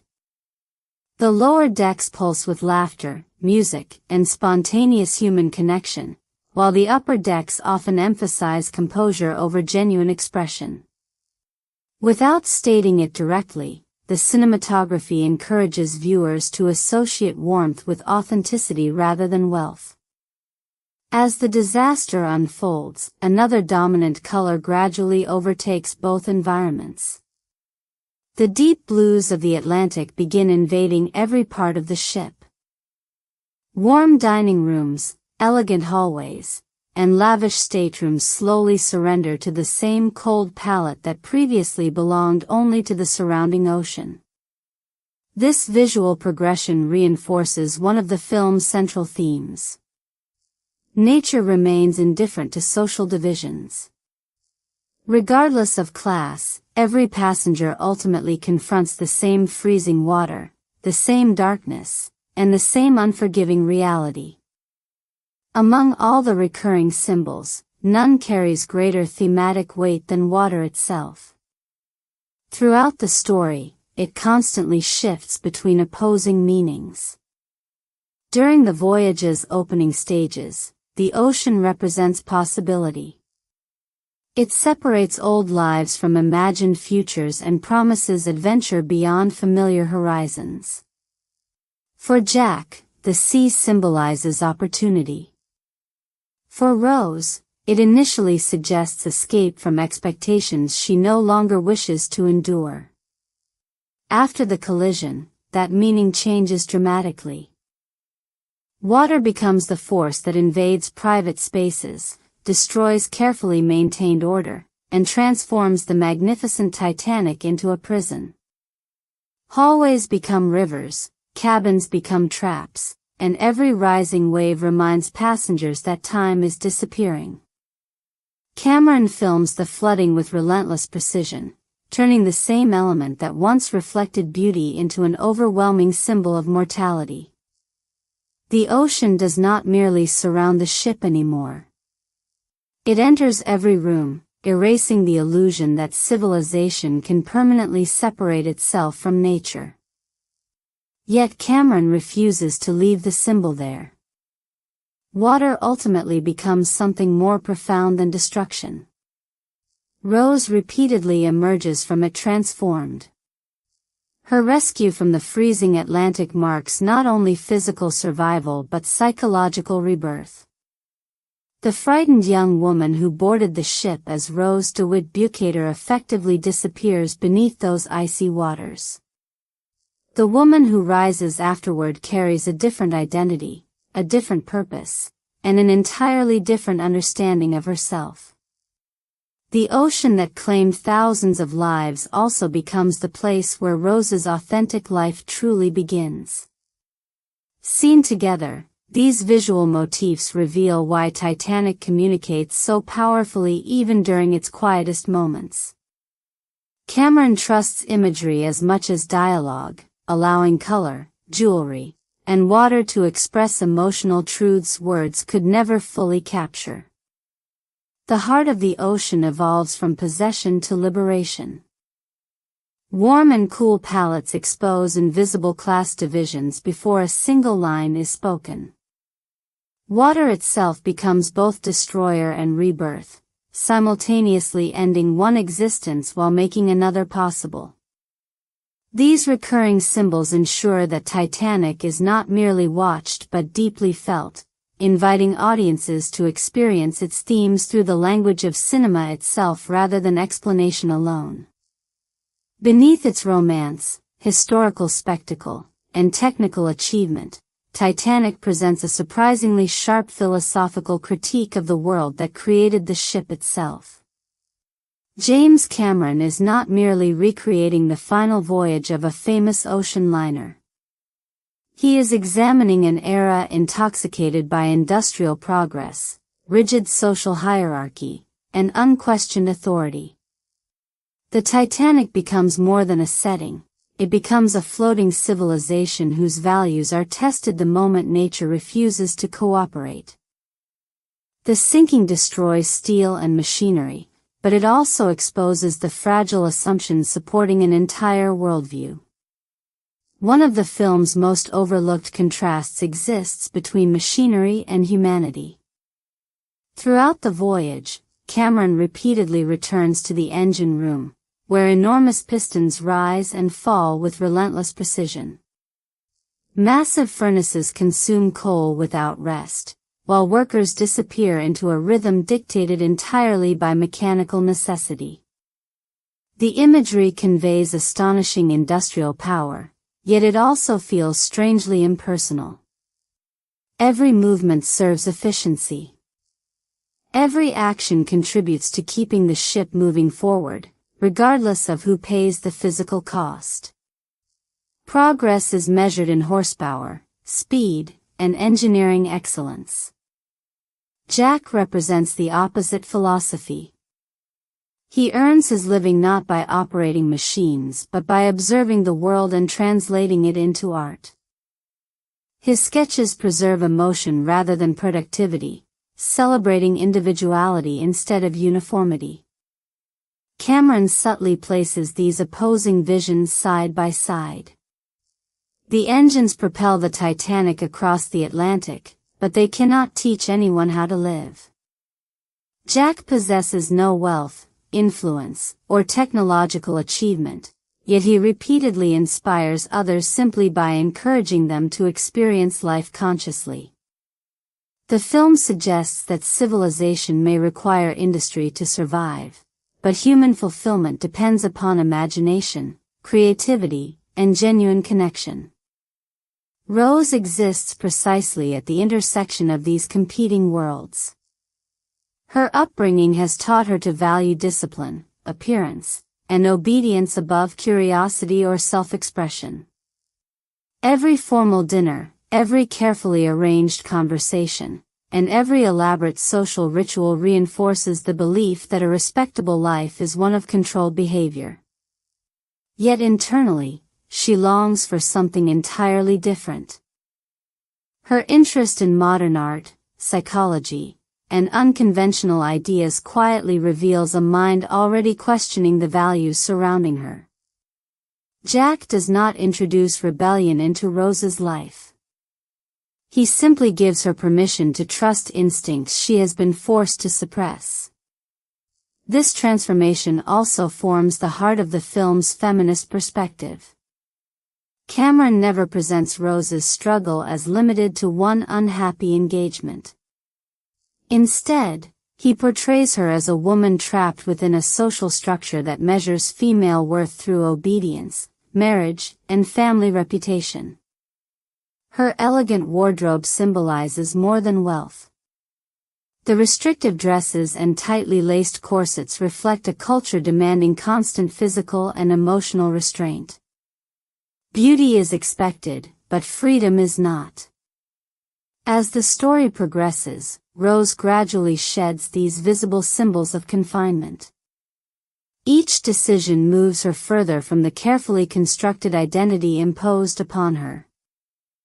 She challenges her mother's expectations, rejects Cal's possessive vision of marriage, and refuses to accept that financial dependence should determine the course of her life. These moments are not framed as acts of reckless rebellion. They are portrayed as the slow recovery of personal agency. Cameron suggests that liberation often begins quietly, through a series of individual choices rather than a single dramatic revolution. Ruth and Cal reinforce different aspects of the same patriarchal system. Ruth believes survival requires submission because society has convinced her there are no meaningful alternatives. Cal assumes authority because that same society has taught him wealth naturally grants ownership. Rose rejects both assumptions.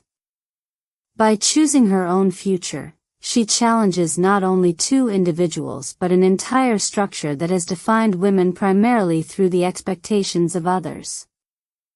Her journey becomes one of self-authorship, replacing inherited identity with personal conviction. Yet perhaps the film's most enduring philosophical argument concerns time itself. The romance between Jack and Rose lasts only a few extraordinary days, an almost insignificant span when measured against an entire lifetime. From a purely chronological perspective, their relationship seems impossibly brief.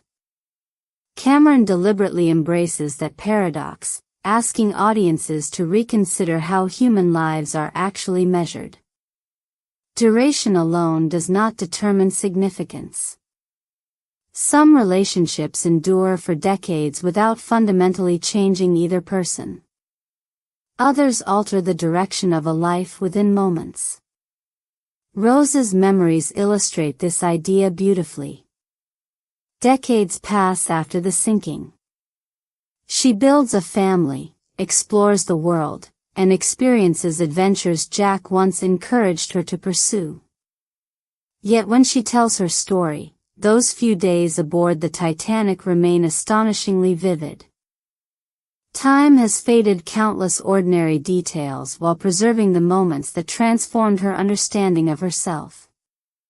Cameron implies that human existence is defined less by the number of years we accumulate than by the depth with which we inhabit them. This perspective gives profound meaning to Jack's final request that Rose continue living. His sacrifice is not presented as the end of their relationship but as the beginning of everything their connection made possible. Love becomes valuable not because it lasts forever, but because it permanently changes the people who experience it.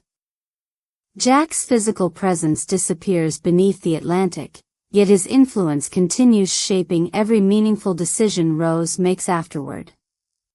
The film quietly argues that mortality limits the length of our lives but not necessarily the reach of our impact. Seen through this philosophical lens, Titanic becomes far more than a disaster film or historical romance. It challenges the audience to ask what constitutes a life truly lived. Is success measured by wealth, security, and social approval, or by authenticity, courage, and meaningful connection?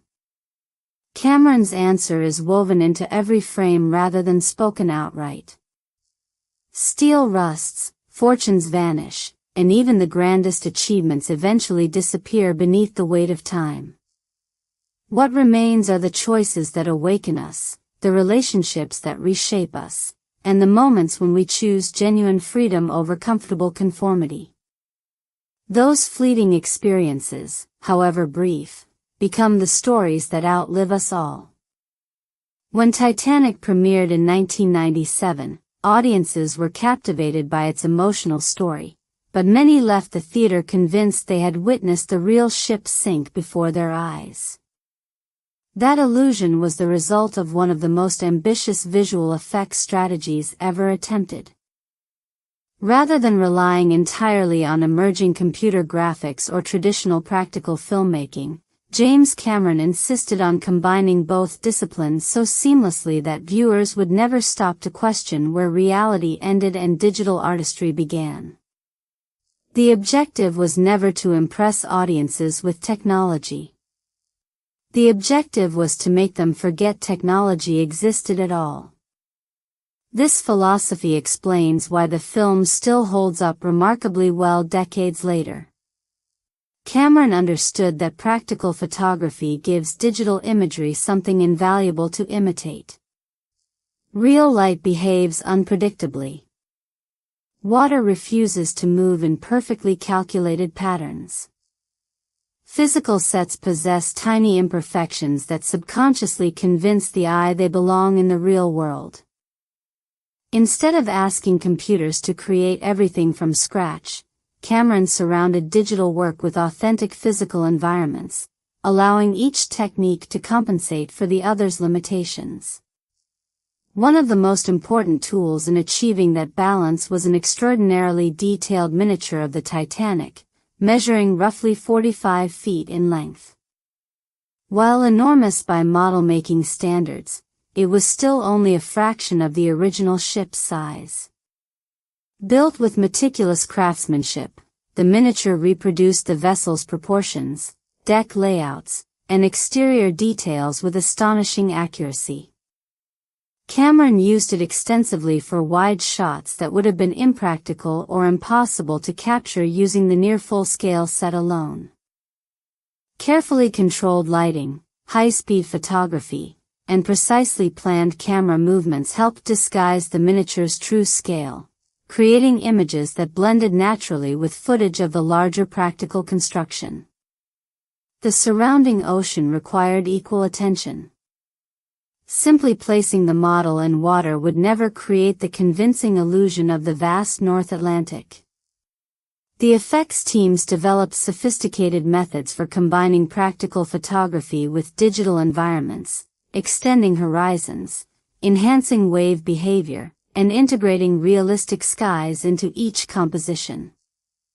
Ocean surfaces were carefully mapped and expanded through computer-generated imagery so that every shot maintained consistent perspective and believable movement. The result was a seamless maritime landscape where practical elements and digital extensions became virtually impossible to separate.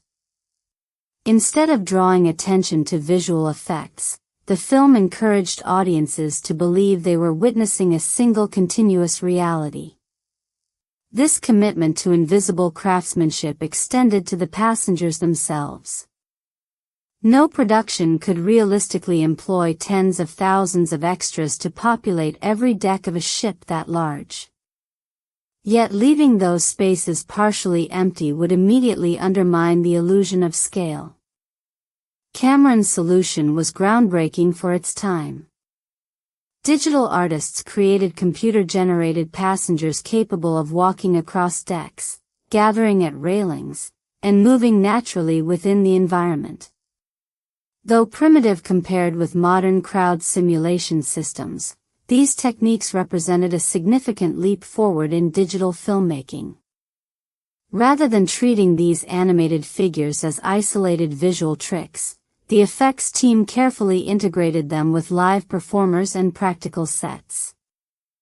Computer-generated passengers appeared primarily in distant or elevated views, where subtle movement proved more important than individual detail.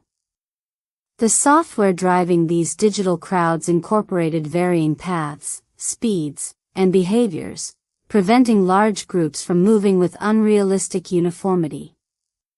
While later productions would popularize highly advanced crowd simulation technologies, Titanic demonstrated the enormous storytelling potential of believable digital populations years before such systems became standard throughout the industry.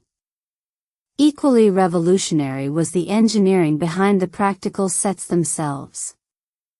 Cameron believed audiences would instinctively recognize the difference between actors pretending to react to gravity and actors genuinely experiencing it.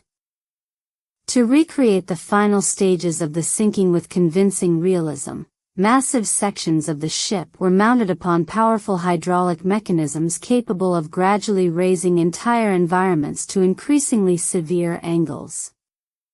Rather than relying solely on camera tricks, the production physically altered the orientation of the set, allowing performers, furniture, and water to respond naturally to changing gravity. As the angle increased, every movement became more difficult. Actors genuinely struggled to maintain balance while running across sloping decks. Loose objects accelerated unpredictably. Water surged through hallways according to real physical forces instead of computer calculations alone. The practical challenges endured by the cast translated directly into more convincing performances because the danger surrounding them, while carefully controlled, was physically authentic. Cameron frequently preferred real reactions whenever possible, believing that genuine exhaustion, instability, and uncertainty communicated emotions impossible to manufacture artificially. The largest hydraulic structures were capable of tilting significant portions of the ship to approximately 45 degrees, creating the terrifying visual language that defines the film's climax. Although additional visual effects enhanced certain moments, the practical movement of these enormous set pieces grounded every sequence in tangible reality. Audiences instinctively sensed the immense weight shifting beneath the characters because that weight genuinely existed during filming. Perhaps the greatest achievement of Titanic's visual effects lies in how rarely they announce themselves. Modern audiences often associate groundbreaking CGI with spectacular fantasy worlds or impossible superhero battles designed to showcase technological progress. Cameron pursued the opposite objective. His effects disappear into the narrative, quietly supporting emotion rather than competing with it. Viewers remember Jack and Rose clinging to the stern, passengers struggling across the tilting decks, and the haunting image of the ship disappearing beneath the Atlantic, not because they admired sophisticated rendering techniques, but because every technical decision reinforced the emotional truth of the story. That philosophy permanently influenced blockbuster filmmaking. Titanic demonstrated that visual effects reach their highest potential when they become invisible collaborators in storytelling instead of attractions demanding attention. By combining meticulously crafted miniatures, expansive digital environments, innovative crowd animation, and physically engineered sets operating on enormous hydraulic systems, Cameron created a cinematic experience whose realism continues to impress long after the technology itself has evolved. The film's enduring power reminds us that audiences are rarely moved by innovation alone. They are moved when innovation serves emotion so completely that it becomes impossible to separate the two. The realism of Titanic was never achieved through technology alone. Behind every visual effect, every recreated room, and every historical detail was a director determined to make the audience believe they were witnessing a vanished world returning to life. James Cameron approached the production less like a traditional Hollywood film and more like an archaeological reconstruction. His goal was not simply to create a convincing version of the Titanic. It was to rebuild the atmosphere, textures, and emotional reality of a society that existed for only a brief moment before disappearing beneath the Atlantic. Cameron's obsession with authenticity shaped nearly every creative decision. He understood that audiences may not consciously recognize a historically accurate carpet pattern, piece of chinaware, or decorative detail, but they would feel the difference when those elements were missing. A recreated environment feels believable not because of one impressive feature, but because thousands of smaller details align to create a complete world. The production design therefore became an exercise in historical immersion, where even the smallest objects contributed to the illusion that the ship had truly been restored. The recreation of the grand staircase remains one of the most impressive examples of this philosophy.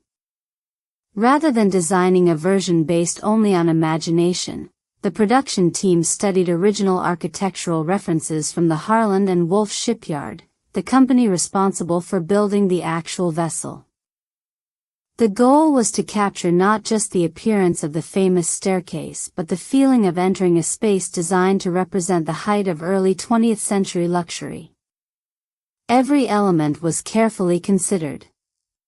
The polished wood, decorative glass, ornate clock, and elegant lighting were reconstructed to reflect the craftsmanship of the period. This attention transformed the staircase into more than a beautiful set. It became a symbolic representation of the world Rose was born into, a world of wealth, tradition, and social expectation. When audiences first see the space filled with first-class passengers, it communicates power and prestige. When the same location returns at the film's conclusion, it carries an entirely different emotional meaning. The place that once represented social hierarchy becomes a symbol of memory, reunion, and peace. Cameron's commitment to detail extended throughout the entire ship. Production designers recreated furniture styles, wall textures, dining arrangements, and personal belongings based on historical research. Even objects that appear briefly were treated as important because the director understood that realism depends on consistency. A character cannot convincingly inhabit a world where only the obvious elements are accurate. The environment itself must communicate history. This pursuit of authenticity also reflected Cameron's personal directing style, which became legendary during production. He approached filmmaking with extraordinary intensity, often involving himself directly in technical decisions that many directors would delegate to specialized departments. His background as an engineer and visual problem solver encouraged him to understand every component of the filmmaking process, from camera placement to underwater photography. During the production, Cameron frequently pushed himself into the same difficult conditions faced by the cast and crew. He operated cameras himself during challenging underwater sequences, working in enormous tanks where conditions were physically demanding. These choices reflected his belief that a director should understand the environment being captured rather than simply observe from a distance. By experiencing the practical challenges firsthand, Cameron could make more informed creative decisions about performance, movement, and visual storytelling. His involvement even extended to the famous drawing scene featuring Rose. The hand scene sketching Rose in the film belonged to Cameron himself, who created the drawing used in the sequence. This small detail reflects his unusual level of personal involvement. The scene was not treated as merely a romantic moment but as a carefully constructed expression of trust, vulnerability, and artistic connection. By personally creating the artwork, Cameron ensured that the object carried the exact visual quality he wanted. However, Cameron's pursuit of realism was not limited to sets and props. He also relied heavily on practical stunt work to capture the physical terror of the sinking.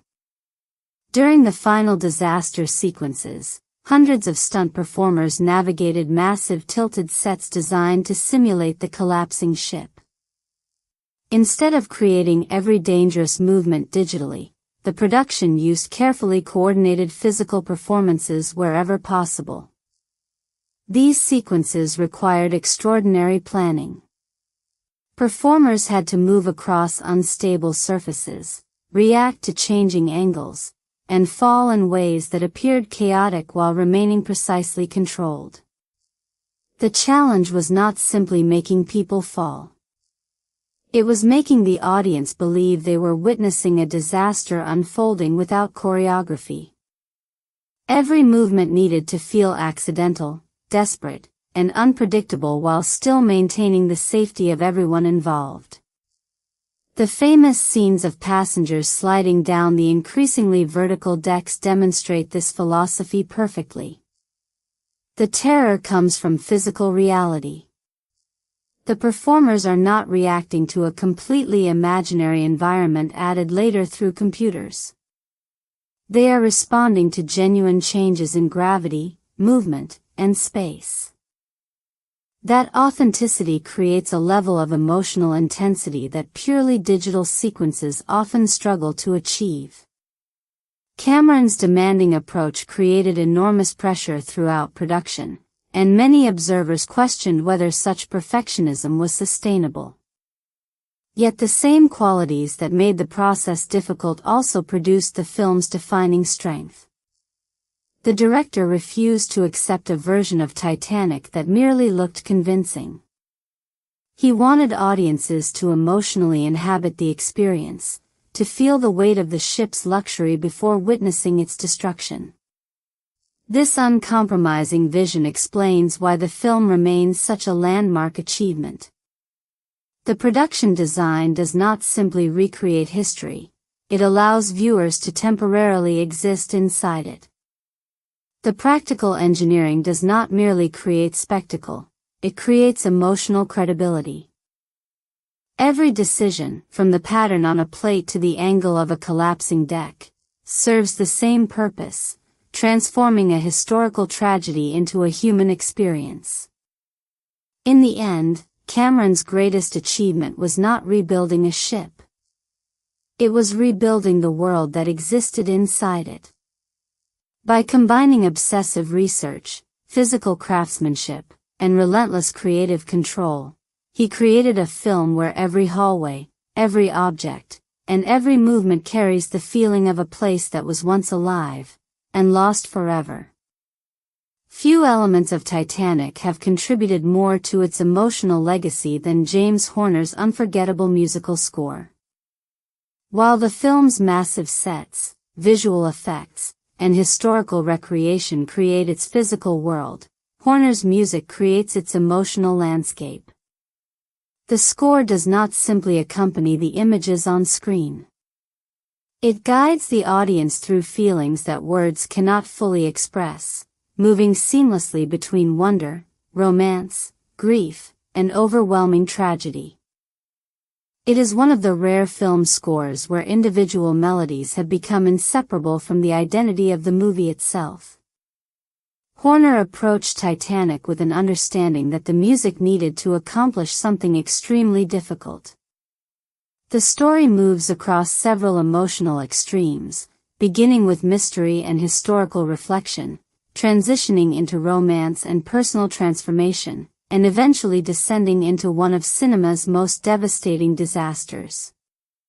A traditional heroic score would have felt inappropriate.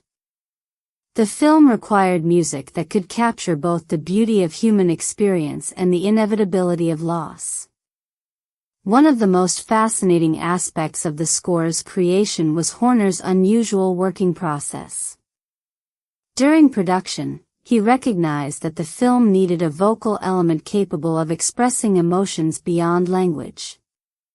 However, director James Cameron was initially hesitant about including a vocal track, particularly one resembling a traditional song.